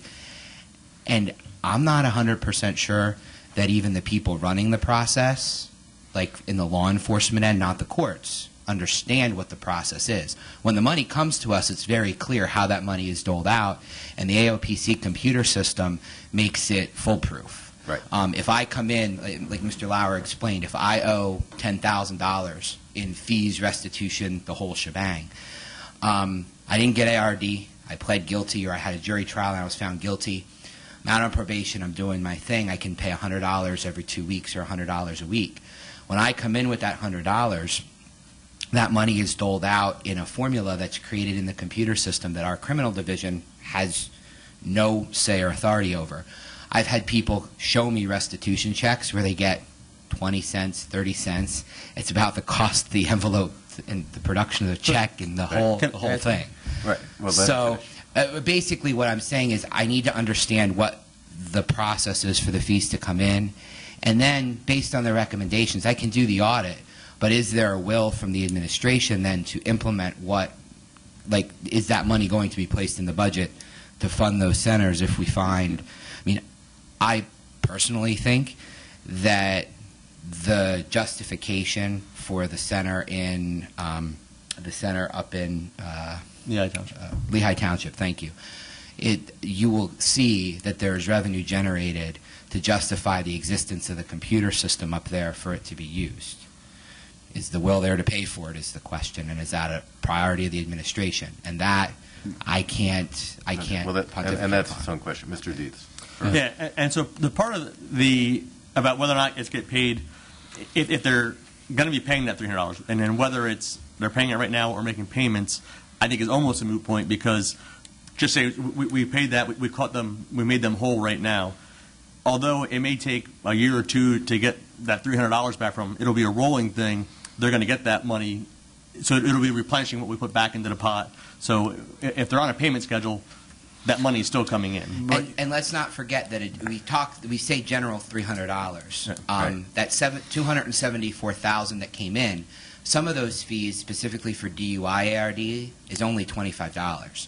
So that is only a $25 fee, yet that person is still possibly booked through a central booking center.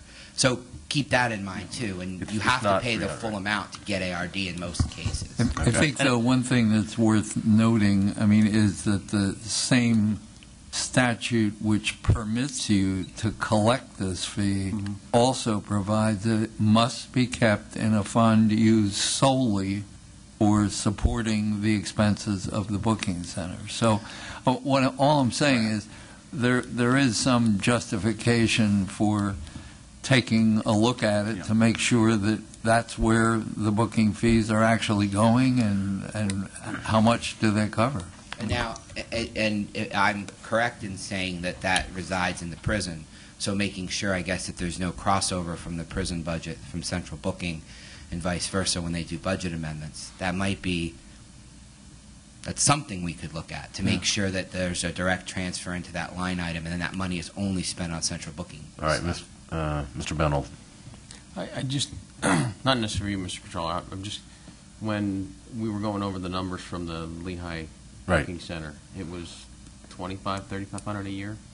Yeah, I mean, it was a nominal amount. It's $10,000 altogether. It's $3,500 for the one license for the computer fee, and then for the other computer software, it's $75,000. It comes at $10,500. It's 10 grand. 10.5 a year. 10.5 a year. I just think this is a logistical nightmare to try to put these numbers together. I agree with what you're saying.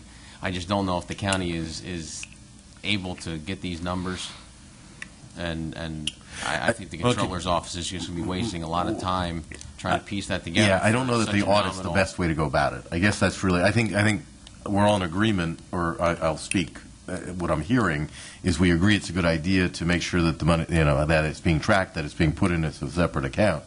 But to do a full audit for the purposes of trying to break it all down seems like it might be cumbersome and expensive. Can we ask him to take a look at it, and if it becomes too cumbersome?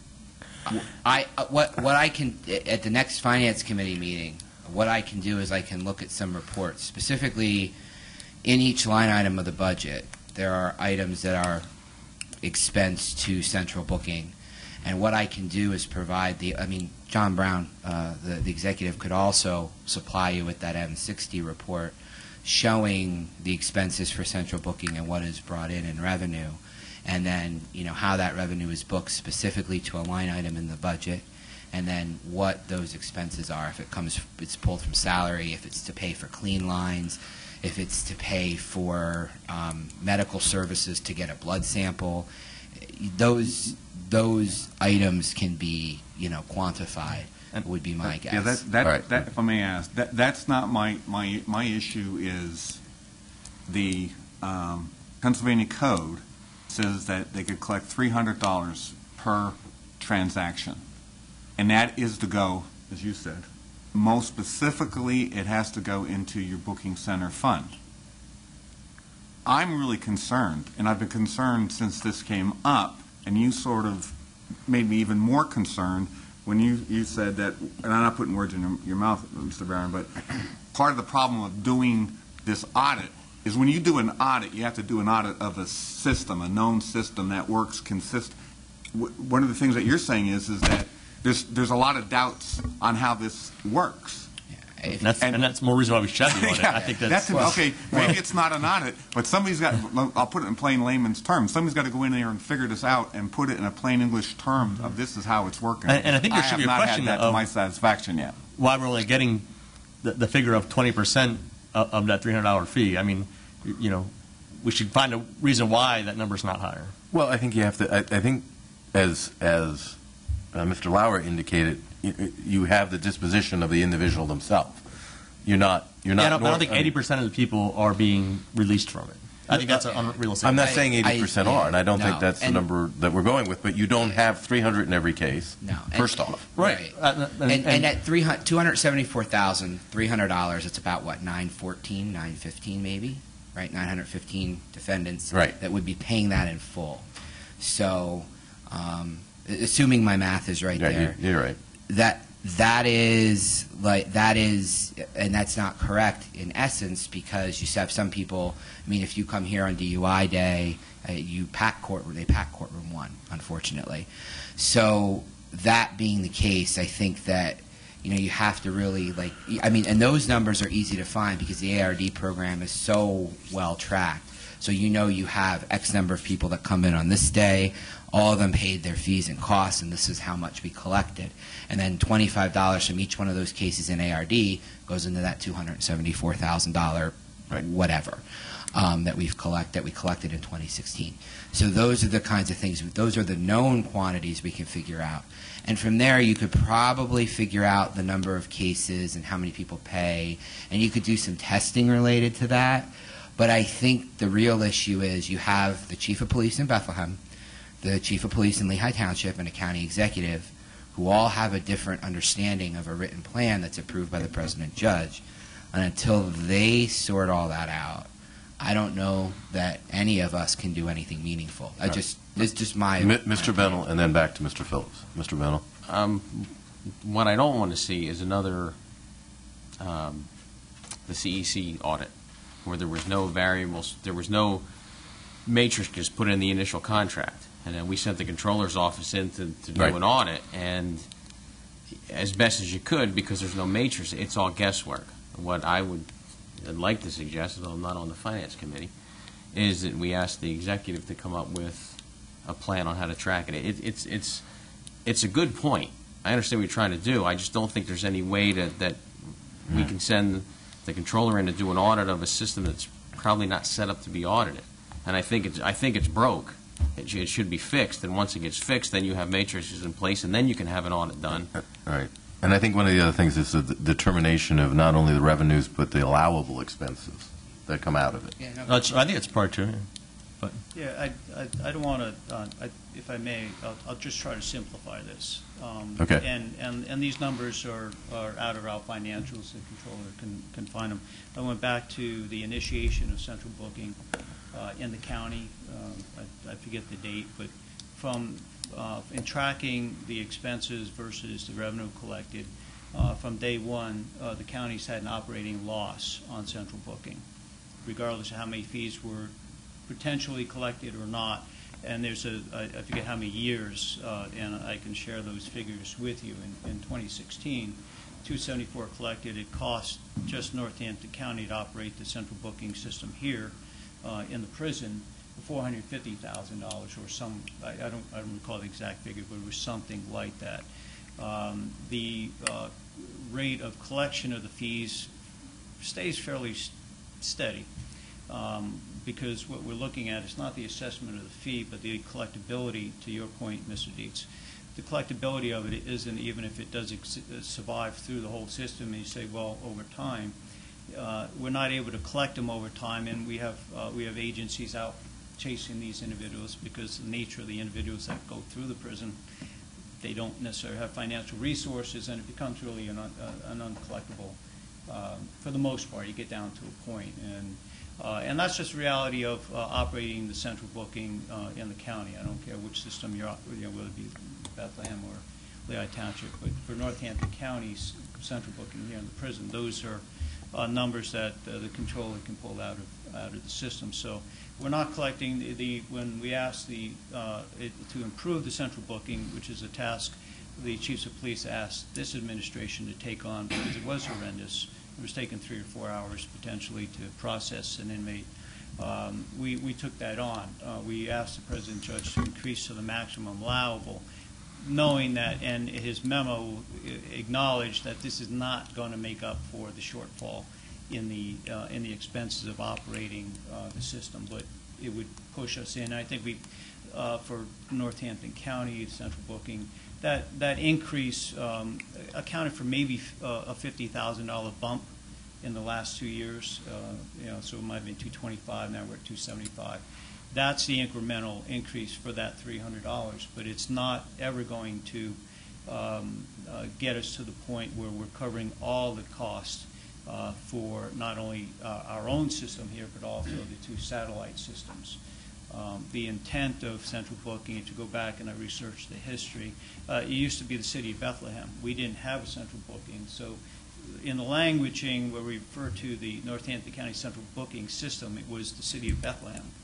And then somewhere after that was established, I don't know why it changed, but they couldn't handle it, or it was moved here to the prison. It was just decided to be established, and the county would try to put it here in the prison, and then Lehigh Township applied, and you heard the story on that.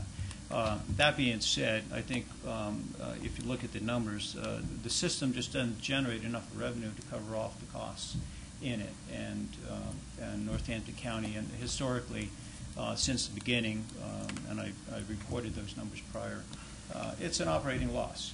It's a convenience for the judiciary to try to uniform to process people, and it's a convenience if you talk to the chiefs of police.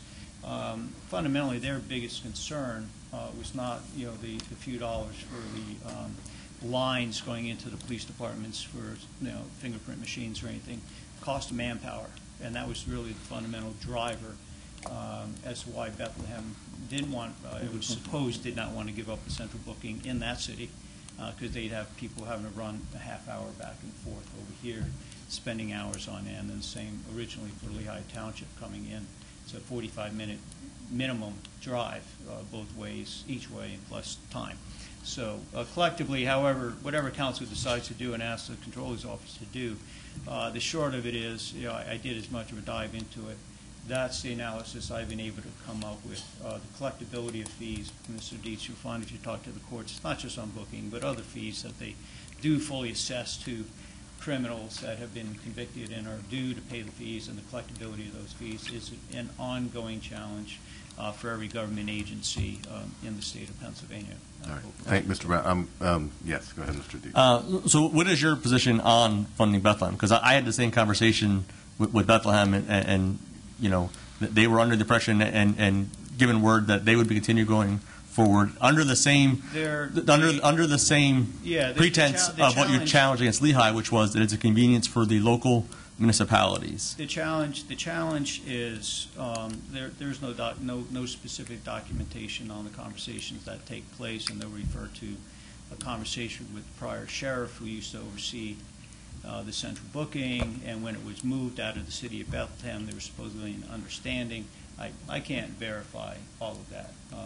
My position relative to that was simply the dollar benefit. When I talked to the chiefs of police, their biggest concern was cost of manpower, and that was their primary driver. So, and we're not talking about significant dollars. We're talking about, as you appropriately cited, it's a $2,500, $3,000 for a line, a licensing fee, and then I don't know I think it's every 5 years or something, the fingerprint machines, I think, have to be replaced, and that's like a $20,000 replacement cost, and that's what they fundamentally the centers choke on, is that $20,000 when it comes up. You know, the county has granted money in the past to get established and set up, but they keep coming back to the county to keep upping those fees and replacing that equipment.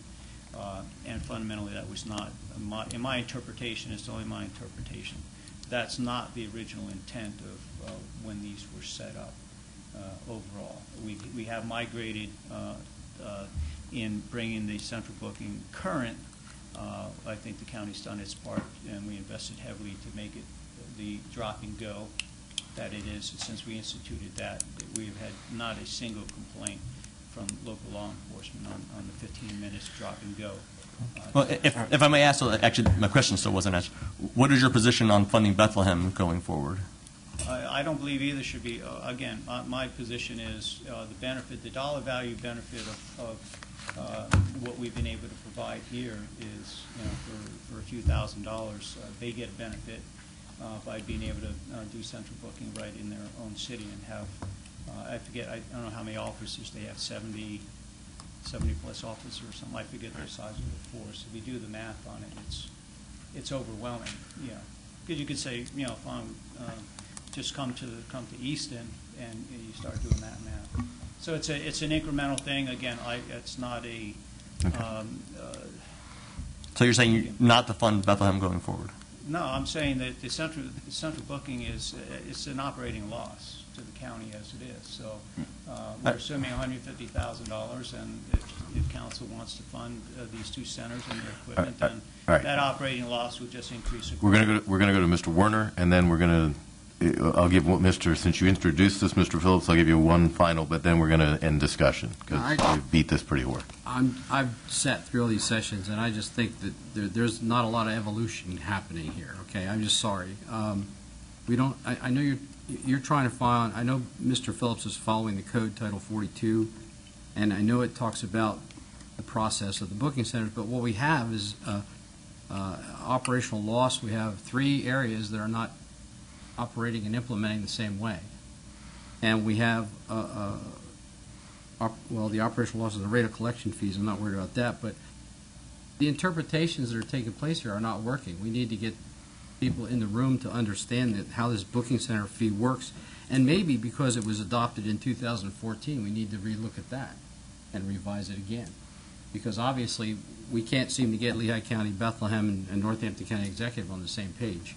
I don't see any end to this, and I don't think we should pursue it until we get an agreement between the people that have to say, yes, we will pay this, or no, we don't. That's kind of my take on this thing. Very good. Mr. Phillips. Yeah, my take is that the booking center, we should be, if we're not sophisticated enough, and maybe my way was not to do it, but if we're not sophisticated enough to lodge and understand the revenue generated by each booking center and use that to offset any county financing, then we have a problem. My idea would be to look at the transactions. Talking to the Chief Fogel, his thought was that would be doable from the chief's perspective. He actually thinks what we're talking about here is doable. I'm still at a loss. We talk about in the business world where we all come from. something like I'm asking now, if somebody couldn't have overnight, they'd be fired. But we're talking about something that seems to be the complexity of putting together a nuclear bomb in your basement. I'd be willing. I think this is information that we need to have, and I know that there's people here. The controller stated it. Mr. Warner stated is that we need to understand the process before we can move forward. My thing, I deal in facts. I want to know the facts of what we look like in 2016, and I'd be willing to, if it seems, I'd be like the controller to look at it, come back next month.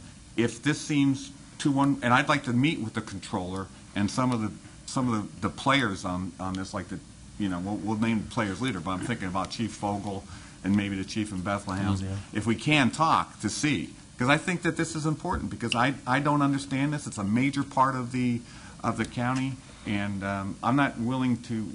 I wanted this discussion here, and thank you guys for bearing with me on here. I didn't want to bring this to council meeting. I wanted this hashed out here. I'm not going to have this on the agenda for tomorrow, but I'd like to work with myself and maybe Matt, work with the controller and talk to some folks and say, hey, how can we best understand where this money is being collected and where it's going to? Okay. Well, then, no, I said we were going to end discussion. We're in discussion. And I do appreciate it. I think we've kind of aired the items sufficiently to make a determination that since you have no intention to move it forward to council, then this committee needs to not make any recommendation on that item. So I think we'll move onward on the agenda at this point. First item under item 6 is a review of the Article 13 contracts. And the first one is USA Architects. This is an additional expenditure of $28,000 to bring it up to speed, and it's required to increase the contract total for architectural services for Louise Moore Park Homestead renovation. The original expenditure was approved as per Council Resolution 90-2016. Mr. Rugis, I know you've been waiting very patiently through a lot of minutia and numbers and all those things that don't build bridges. And I'm talking about the audit report. Oh, okay. Don't take exception to the minutia. No. I was talking about the audit Very report. Important stuff to I was talking about things like accounts that aren't really assets, aren't really liabilities, unfunded outflows, and all that other crap. Yes. And I can say crap because I have a degree in accounting. Go ahead. Egregious. Okay.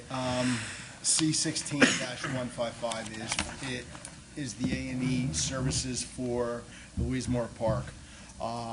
When we entered an agreement through the RFP with USA Architects, we did not understand the difficulties in developing an ADA compliance. And when we see the building, you're going to notice what we also had to do.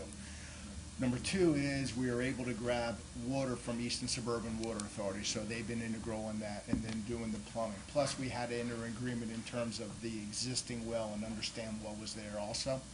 So this amount, 28,201, hopefully we don't hit it, because this is also involved in the oversight of the construction, which would be 2 more pages down.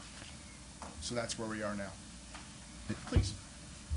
Tell me about the Stairwell Edition. Who designed that, or how does that fit into the scope of this stone farmhouse? So in order to have ADA compliance and for Nfpa 78 for emergency egress, we are going to put, if you will, and I don't want to use the term silo, an outside stairwell that also has to allow us to get people in and out of the facility. And that was not envisioned until we went and worked with Lower Nazareth Township along with the state L&I in terms of what we needed to do. But Stan, I can understand the need, obviously. Oh, yeah. However, an architect, a registered architect, couldn't come up with something that was a bit more aesthetic and blending. It is aesthetic. It will be aesthetic, guaranteed. You don't Not. like that? No. She's really letting you have it. I know, that's a... That's a question? Yeah. Is that a question? And what is the outside of the building? The stone. The stone. Well, I know the farmhouse is, Yes. but this, That'll be, this, that'll be. this silo that looks That's like, what we used, that was the term I was going to use, which is what. yeah, I know, it looks like it should be on a barn. Yeah, yeah, and it is an outside farmhouse, correct. Okay. What's down, what is the outside surface of that? That is going to be a steel construction, Okay. along with steel, it'll be. Well, that's what I'm saying, they're saying it's steel, it's not. We would not be able, if it was going to be cut stone. it would No, be- you can't afford that. I mean, we already have copper spoutings. I know. Thank you. I didn't do the copper. That was I know before you me. didn't, I know That you was- didn't, we I've had some objected to losses that because from of day this. Okay, one. can we, where are we going with this? No, Mrs. I just Farrar? want to know, isn't there any better design that they come up with than this thing on the back of that beautiful home? That's my question. She's talking about aesthetics. She doesn't Or- like the aesthetics of the way I the have, house looks. it's but function all- and form function. form versus By- follows function, but, By the location of the front parking lot, that's actually, that's on the south, I'm sorry, the north side of the building. The south Well- side of the building is the main location, and we can't have an emergency egress towards well, the, I just south. I just want USA Architects to know that think Well, that they then what we could can come do, up with Craig, something what much we can more always do aesthetic. Is tomorrow, we have Penn State Ag going to be there, maybe 11 to 12. Their horticultural and gardening people are going to be on site. If you want, you can join me. And then you'll be here at CORE as well. Yeah. I'm sorry. All right. You know, maybe this is minutia too, but you know, it's something. I appreciate the discussion and the debate, because I agree with you. I think it looks like a big ugly silo, but let's keep it in some kind of format where we spend our time with an orderly fashion. How's that, madam? Yes, okay, Madam? that's just, I just wanted to register my displeasure. So Mr. Warner actually raised his hand earlier, so did you have another comment? Doesn't matter. Actually, I do, and I'm upset a bit because we have a change order agreement that not to exceed 10%, That's why we come to council. and this is over 50%. No, it is 28, yeah, you're right, it is. Thank you. And it is for the construction. Whoa, It's whoa, not whoa, more whoa, work. hear me out. I'm not, understand. I understand the program, and I'm happy with what they've done, okay? I'm not happy with the fact that they've come back and said, oops, we need a change order for 50% more. I won't be in agreement with it. They already had a contract that said 10%, which allowed them $6,000 in fees if they needed a change order. And that was understood. And we've gone down this road before with engineering firms and consultants with Like change of orders, what- okay? The one we know from. Yeah, that one. that we won't go down that road either, but I want you to know that I'm not happy with I USA agree. coming back with this. I concur with you. We had some conversations, and we've had, and when we go a little further into what we're also presenting, is you'll see what we did as well, and we don't take kindly, as we've talked before, about some of the crossover runs we've seen on the I mean, maybe I consultant missed side. something. We're going to Mr. Bennell and then No. to you. Okay. No. All right, Mr. Warner? Yes. All right, Mr. Bennell, and then Mr. Phillips. I have to tell you, Ms. Fry, I mean, it kind of ties in with capital projects. So, I mean, we're kind of, if we don't discuss it now, we're going to discuss it later. I agree with Ms. Ferraro. I agree with Mr. Werner, and I'm going to go back to Mr. Cusick probably 4 to 5 years ago. This was a great donation, and I just think it, and this is what I've said from the beginning, it's just, now it's turning into a money pit. I mean, you know, before I came on council, how much money did we spend on engineers and architects? I mean, that's like the new organized crime. And I agree with Mr. Werner. I'm not going to vote for this. This is insane. It's just, we're trying to keep this farmhouse, which I agree with. It's a beautiful facility. I think you put up this silo, it just makes it ugly. And I think the only ones that are making money off of this donation are the engineers and the architects. And we haven't even got the lawyers involved yet. They left. If I may respond to just that comment. All right, respond to that comment, and then we'll go to Mr. Phillips, unless you have anything. Yes, when the administration came in, we inherited this project from the prior administration. I was equally appalled at the number of change orders. The scope of work was not well defined. I believe at one time the engineering firm wanted to rebid geothermal for the third time, and for several $1,000s, and we changed all that. And I think in the intervening time, yes, it has had to have other dollars put in.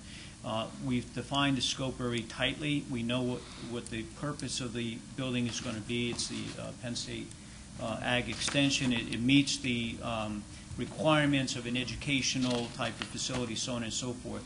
The silo, as you refer to it, is a have-to with the ADA requirement that we'll have an ability to move individuals that can't climb chairs in that silo up to the upper floors. So I don't disagree that there's been monies that have gone into this project. I believe since we've come in, we've taken, and with council support, defined what the purpose of this property is and will be going forward. Unfortunately, these are the costs that are involved with getting it now dialed in and now executed moving forward. So I don't disagree with council's concern about the dollars. I don't like it in, I've had my few choice words also behind closed doors on the topic, but I'm pretty clear that the team has got it dialed in, and I think the pictures don't do justice for what the facility ultimately will be used for, and Penn State Extension and related activities that will be there will actually bring life to a property that's been really not being utilized for many, many, many years. So. Okay. Mr. Bennell, anything else? I'm good. Mr. Phillips, and then Mr. Dees. I'm upset because one of the first things we've been talking about on this is the ADA accessibility for the second floor. That's like, oh my God, it was like, that was like we talked about it. So now that we're doing a change order for this solution, which is so much more costly than was anticipated. I mean, it's almost like they didn't understand. I mean, everybody knew at the time it was hard. You were there at the bid openings, and it was wild when we saw people that were A&Es that were in the 300,000, as we discussed, and then to get to Mr. Moore's office, and we cannot make that truly ADA, simply because of the way the stone and the building is constructed. So and you can't. So there's some things we can. We had to put a chairlift in also versus an elevator. Elevator would have been even more. But you're absolutely right. And you can't defend the cost overruns, and that's where I made mention that there's going to be times when these people aren't going to be involved. And so when I said it was going to be limited, it would be truly limited, because we have myself along with Landon and our Parks Department people who will be on top of these people in terms of the GCs, and that's just where we were at. This is what they submitted to us. And sometimes you feel like you are at gunpoint. You know, what we talked about before. I don't even know if I'm going to vote for this right now. I'm kind of upset about that. But one thing is, sort of on the upbeat note, the federal government tried to give the city of Bethlehem a reserve center. And Doncha says, no, we can't afford to accept a free reserve center. That's what I wish somebody would have said to this. We can't afford, I know I know that said it, but we can't afford to take this. I'm still, I don't know why it looks, it's a god-awful design. It doesn't, I don't know, I'm just upset about this one. Okay. I guess my question is more of a procedural question. So we vote no for. What happens to the project then, or what? Well, you'll see in how this was put out was on the third page is the actual awarding of the contract to Corpix, the electrical contractor, the HVAC contractor, and the plumbing.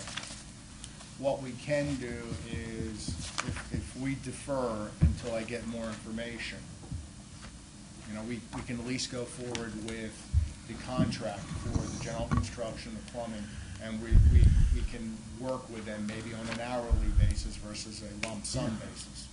Maybe Well, something, but I can get back to I you. don't think But that's if the, they- go ahead. If they're not going to comply with the original bid, I mean, I would just say they can't do any of it. I mean, we're going to ourselves back into a corner. We're going to get them to do 90% of it to a wall that's going to stop where that has to be, and then we're going to be left. It's already, and a lot of that money is like RFIs, requests for information, and things like that, and so we were driving them already.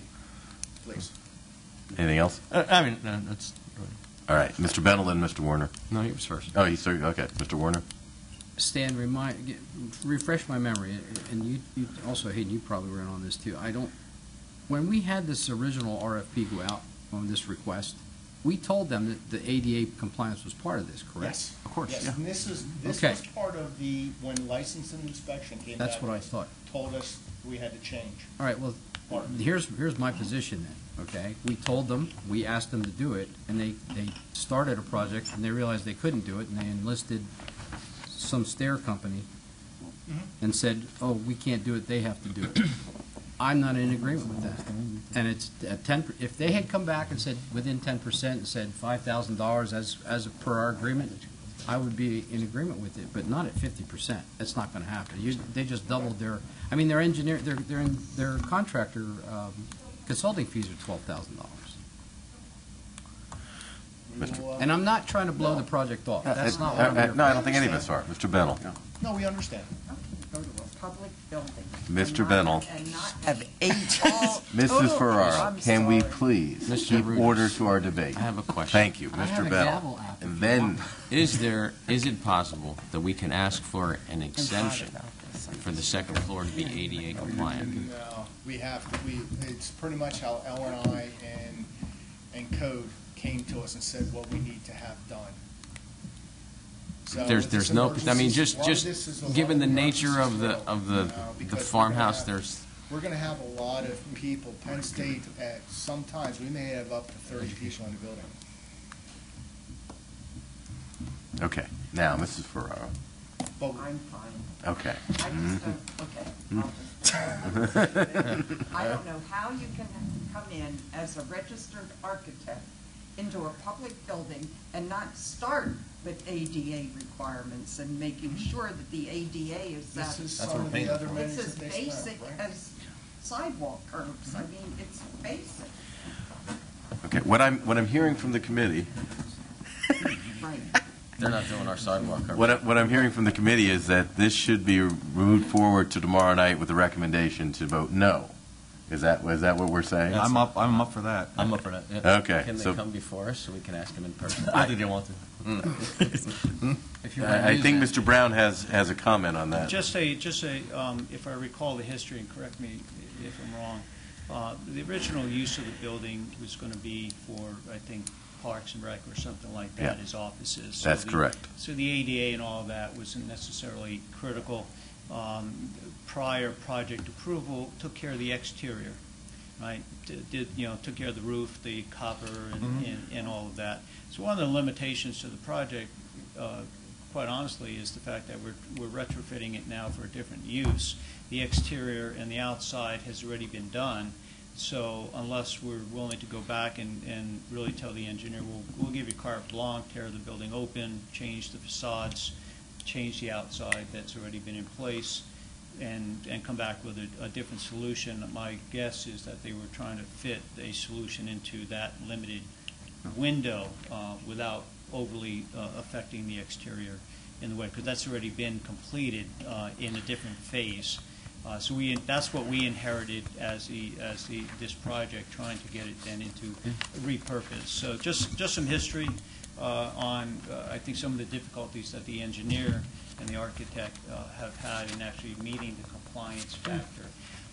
And if you go on there's also a limitation on the interior of the building of actually being able to put in the adequate measures to meet the L&I standards for the ADA requirements, which is why it's forced to the exterior of the building in this fashion. So, just again, a little bit of history before Yeah, you okay. make up your mind. Go ahead, Mr. Warren. I just want to bring some a comparison. I live in an 1800s home. You've been it. You know what it is, okay? When I have someone work on that house, when they consult with me, and if it won't be for $1,200 either, okay? If they consult with me and tell me they're going to do something, and they don't do it, and they come back and say, well, we have to add on an extra $1, I will throw them out. That's just the way it should be. It's like buying a car and saying, I have all the options, and they come back and say, oh, we forgot. We were supposed to give you this. We didn't. This will cost you extra money. That's not how these deals work. It has it in the contract. Signed, sealed. Yeah, So. Mr. Warren, I actually don't disagree with your approach, and I think this administration has a record of taking that action on multiple contractors. And Of I'm course, glad. I'll leave council with to move the meeting forward is simply this: we can go back to them and tell them to comply or not. We can throw them off the job and bring in a different architect, likely to exceed the incremental cost increase that they're looking at if we were to start over. So are we somewhat without leverage? Potentially. And I'll just have you consider that. If on principle we can do that, but we're going to end up spending an equal amount of dollars just to try to get it re-engineered, if that's council's wishes. So just some history, just so you have the whole picture. Man, we before you appreciate make up that. your mind. So what is the committee's recommendation? I'm still saying Move it forward. you can move it forward. I'm not approving it. I will not. Okay, very good. Well, we will move it forward with, as noted. All right. Next one is Aris Engineering Group. Hopefully this one's not quite as contentious, No, Mr. Burgess. this is what we've been talking about. This is for the commissioning engineer. These are people whom I've known and I've used. They're involved in healthcare, data centers, the highest end. And so when we started the project, hoping on our side that we were going to come in under the $2.8 million, we obviously did. And these people have already been involved in even refining for example, the inrush of current. And so these are people whom we will have on site to guard the chicken house, if you will, to make sure the architect follows correctly, which is Aris Engineering, along with Wayne Gap Electric and along with the GC. So that's where we are. Well, my only question is, we just approved this contract not too long ago. This was for the actual generators and the electrician and everything else. That was for the GC work. This was something that Aris Engineering should have sent to us probably 2 months ago, 3 months ago. Okay, so this should have been part of that original paperwork, is what you're telling It should have me. been in the original paperwork, should have been a change from Aris Engineering. Mr. Bennell. This is someone coming on as a commissioning agent. But this wasn't a part of the original contract. No, this is a commissioning agent coming in because we had so much more room in the contract and for the building of the generator electrically. So you're asking for this extra set of eyes, is that what you're telling me? Absolutely. These people will be on site anywhere from 3 weeks to a month and a half. They're going to be on site confirming that the electricians do their work. So this is more for the county's benefit than... Oh, yeah, absolutely. These are this is a commission agent. These people will confirm that the bonding is correctly, that the electrician saying he's using 1.5 inch conduit, that he uses this, he uses the correct gauge. And don't get me wrong, Wayne Gap Electric is outstanding, but this is just to confirm. No, I'm sorry, Mr. Bruce. I'm just trying to make sure that this wasn't something that should have been in the contract. This, to me, it sounds like this is more of an insurance policy for us. Oh, without a doubt, especially with this, with Graysdale. Okay. It's so integral. And thankfully, these people have done a lot of healthcare facilities like Virtua. They didn't do CHOP, but they did Presbyterian in New York. Okay. That's where we And are. we're under budget on this. I mean, we've been under budget, so I don't feel bad about. No, I just wanted to make sure that it wasn't supposed to be like a... No. Right. It's not one of those add-ons later. I hear you. Right. No. That's what we were driving I hear at. you. Yeah, I hear these you. are people whom I've known and I've used for the last 10, 12 years that they are going to ensure that the project gets done correctly. Okay, If this was under budget at the other facility, I wouldn't have a problem either. All right, Mr. Phillip. Ben, what's the commissioning agent? What is that? What is the company? RMDC.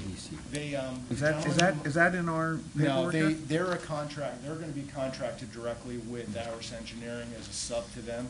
But shouldn't we have that in what yours? No, we did, but we didn't. And these are someone that in the data center itself, when they're coming in as an MEP, that they are gonna confirm that it's done. So when they're ready to start turning it over, that they are at, they're gonna be there at 50% drawings, at 90% drawings. When they're coming in to make sure, when you turn the switch, that it works, they're gonna be there prior to make sure everything is correct.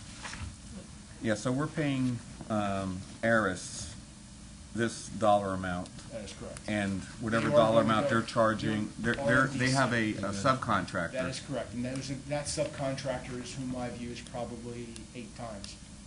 It was actually, the person I know was actually, it was Hewlett Packard, and that was the commissioning agent. Yeah.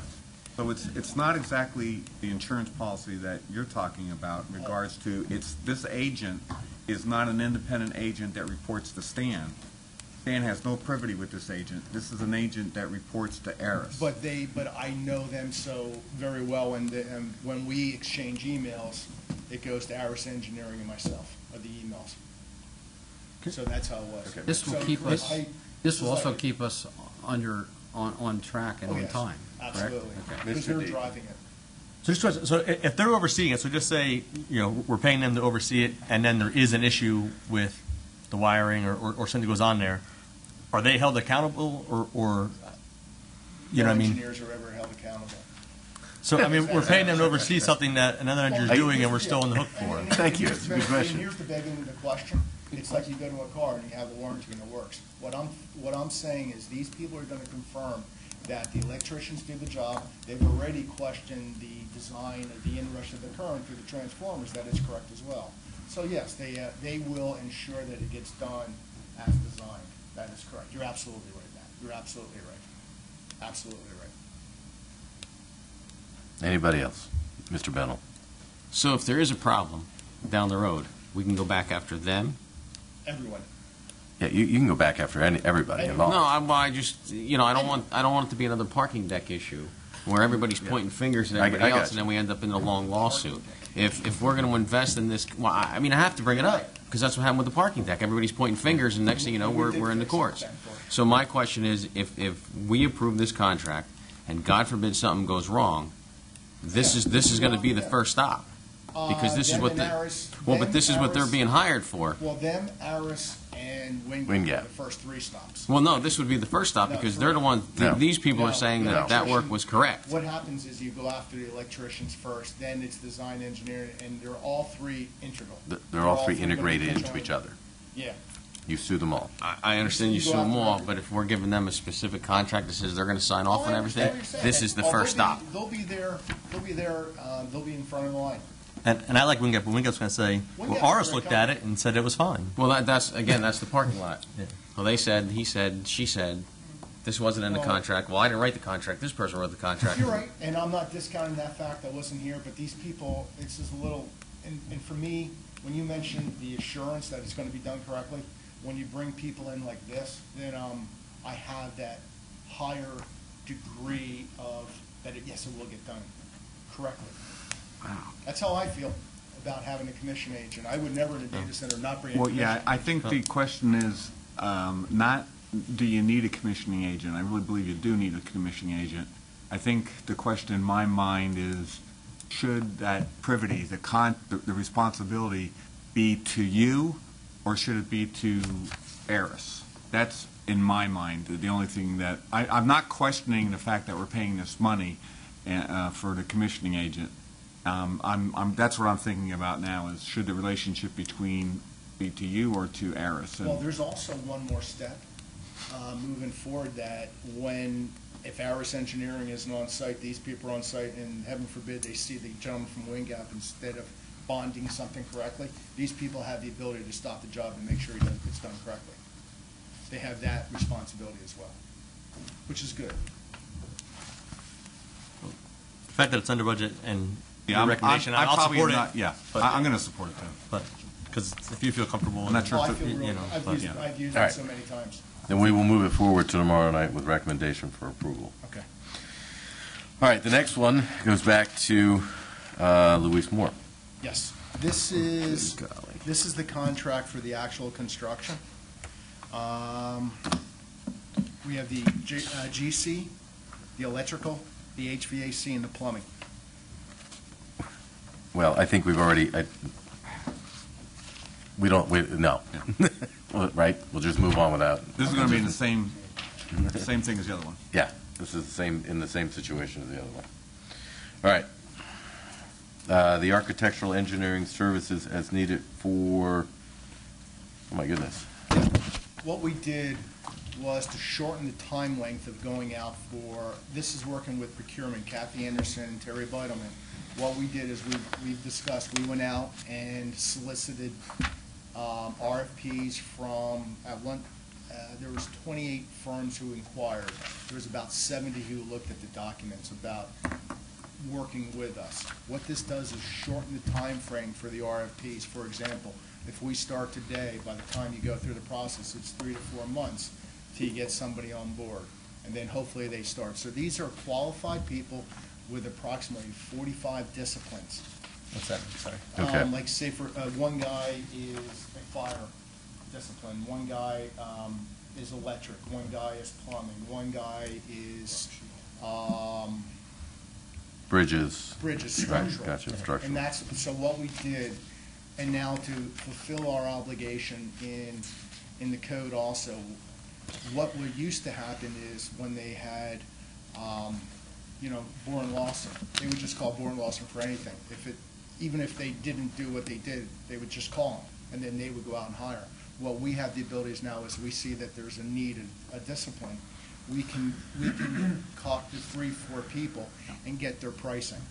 So that's what we want to make sure we minimally get 3 bids on every situation we have. I think this is an excellent idea. I appreciate what you're trying to accomplish. I'm in full support of it. My only reservation is that, as I go through this, you indicated that certain companies have certain discipline strengths, okay, and that may well be true, but I'm sure they also may work outside of that scope that you've indicated. Mm-hmm.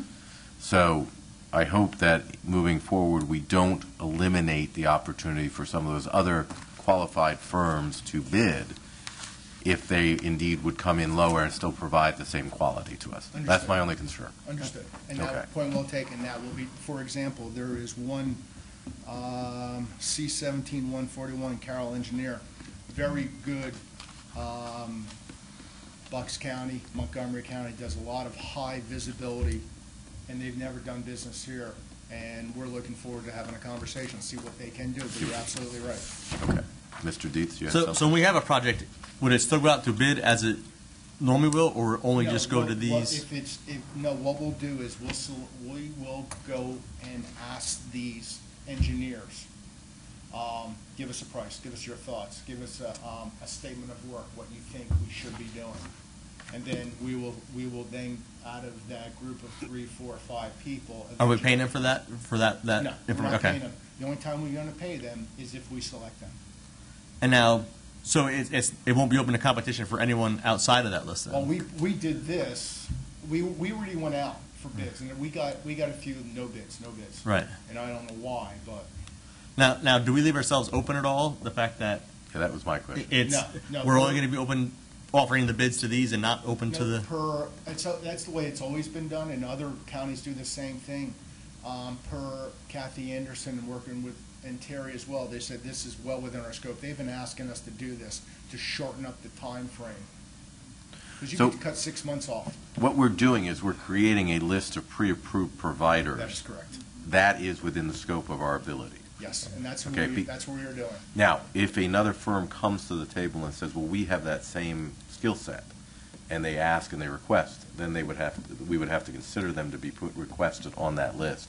And just like the banks that we do business with, we would have to amend that list. So they'd have to get on that list before a project came up. Correct. So we're working on something, they couldn't come up and then say, hey, I can do that as well. Right. Why can't I bid for it? Right. We have people all the time bid. For example, you'll see Gilmore Associates on here. They're one of the best trail people. They're the ones for their Northern Trail Right. feasibility study, and they would have, typically they would have been precluded before, but the people that they have on board, you know, they do 911 trail. They've already done a lot of stuff in the Slate Bear Belt area, and this is going to allow them to work with them.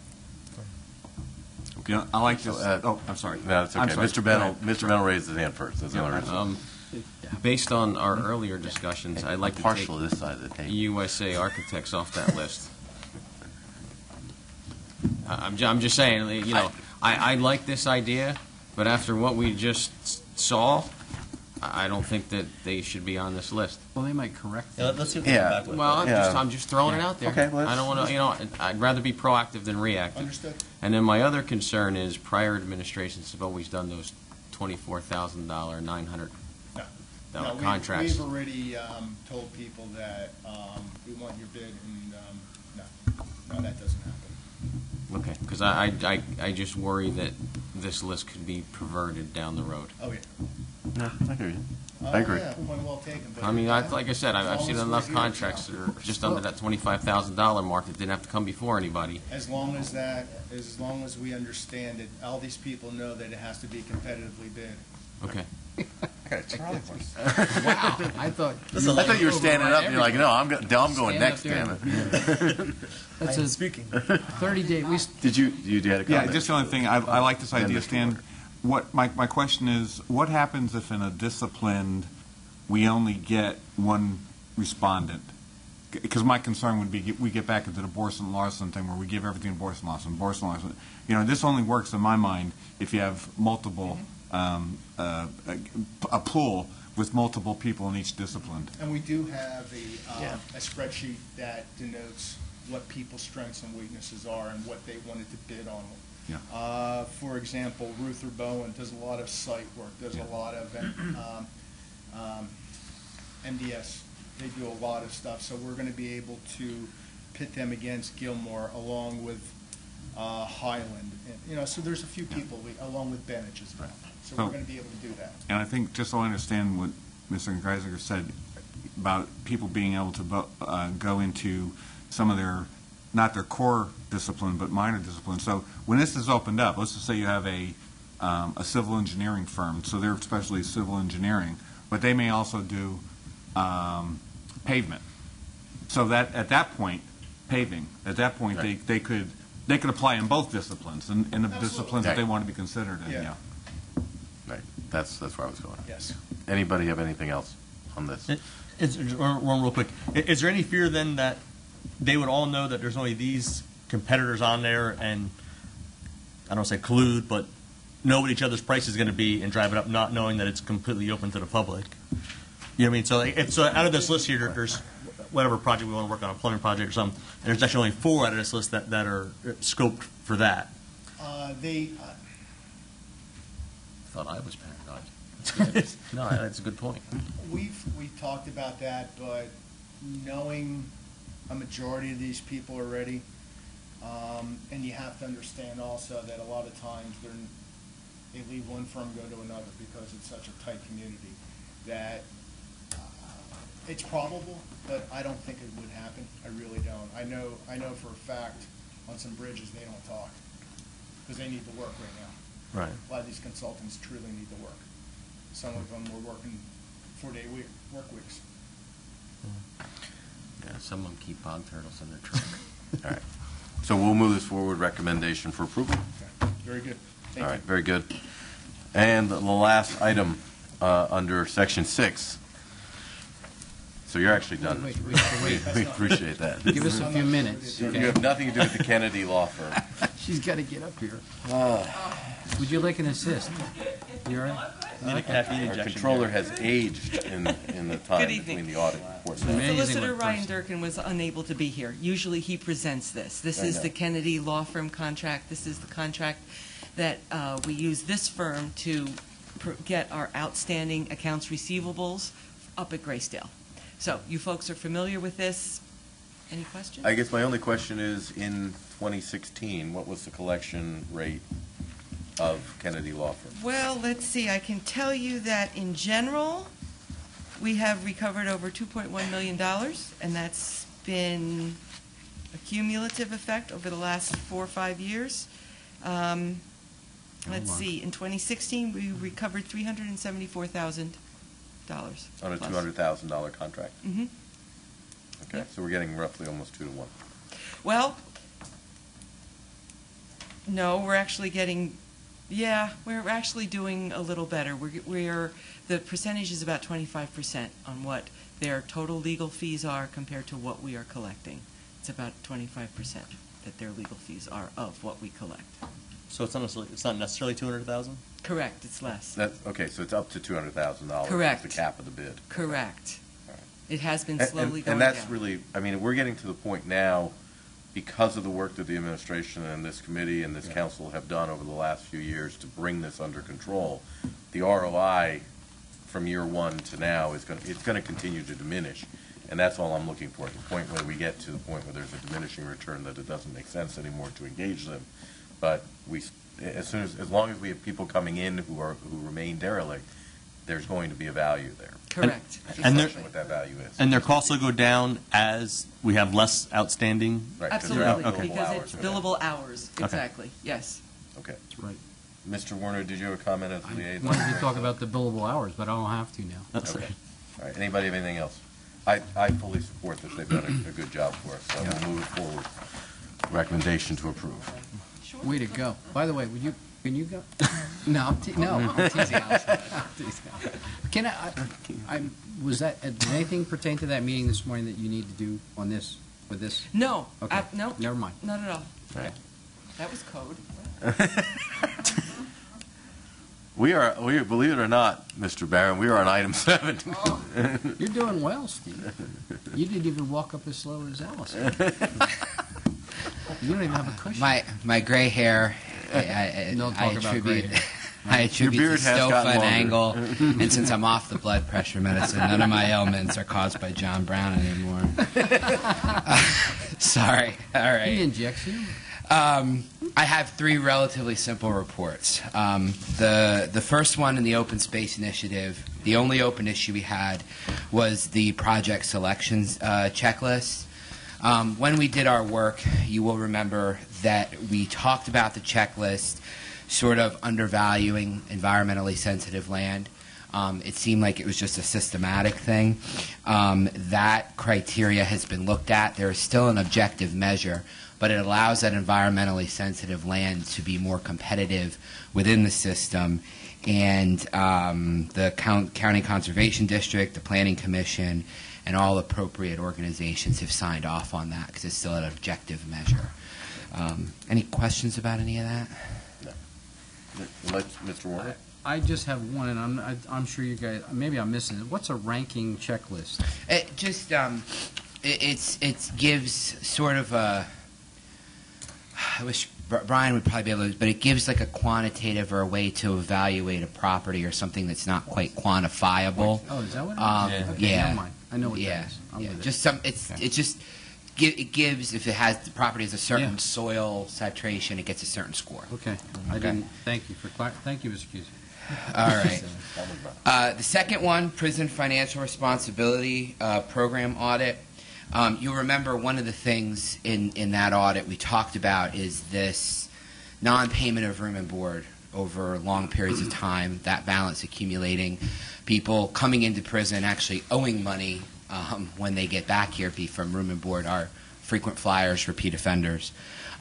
So we talked about how we would look at that and look at, eliminated daily rate for room and board and charging a flat fee for each incarceration. That is ongoing, and hopefully we will be performing additional follow-up, and those things are changed, and something is brought before council, because I believe that change in fees would require council approval, according to the Home Rule Charter and the Administrative Code. Any question? Oh, and there's a second one, charges for medical services. PCM now documents all sick call and doctor visits daily, and that should increase collections on the back end. comparing inmate medical fees from the first 3 months of 16 to 17, there was a 20% decrease in revenue. So additional follow-up will be performed in 6 months to determine if the decrease in revenue continues. So we're going to continue to look at that in 6 months as well. And the final That could one have is just been a NVA. slow quarter. Final one is the NVA.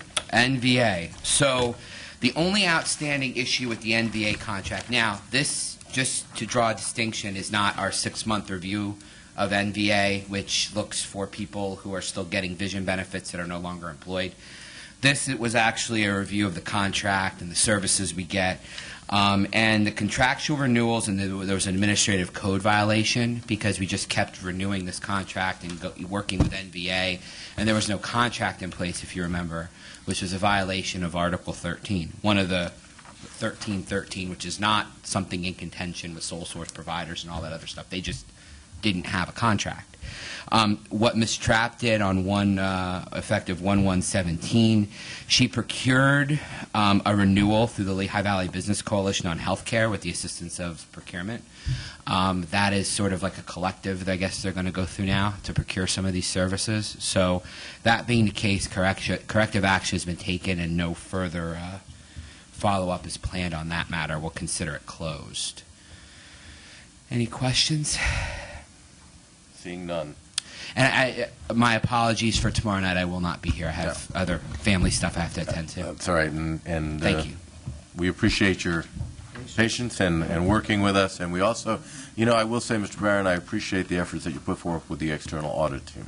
I have to say we're gonna have continuing meetings, and the great part about that is I think we're going to become more efficient. Yep. Through learning from them this year and actually getting a lot of feedback that is useful in going forward. Yeah, I was very impressed by the whole process this year. They're a good outfit. Yeah, I think so. So, anybody else have anything for the good of the order? Seeing none, we are adjourned. Yeah. So we have to, Linda, 5 minutes? So it's, it's 6:50. We'll start back again for the capital project. Well, some of us have to go to the bathroom.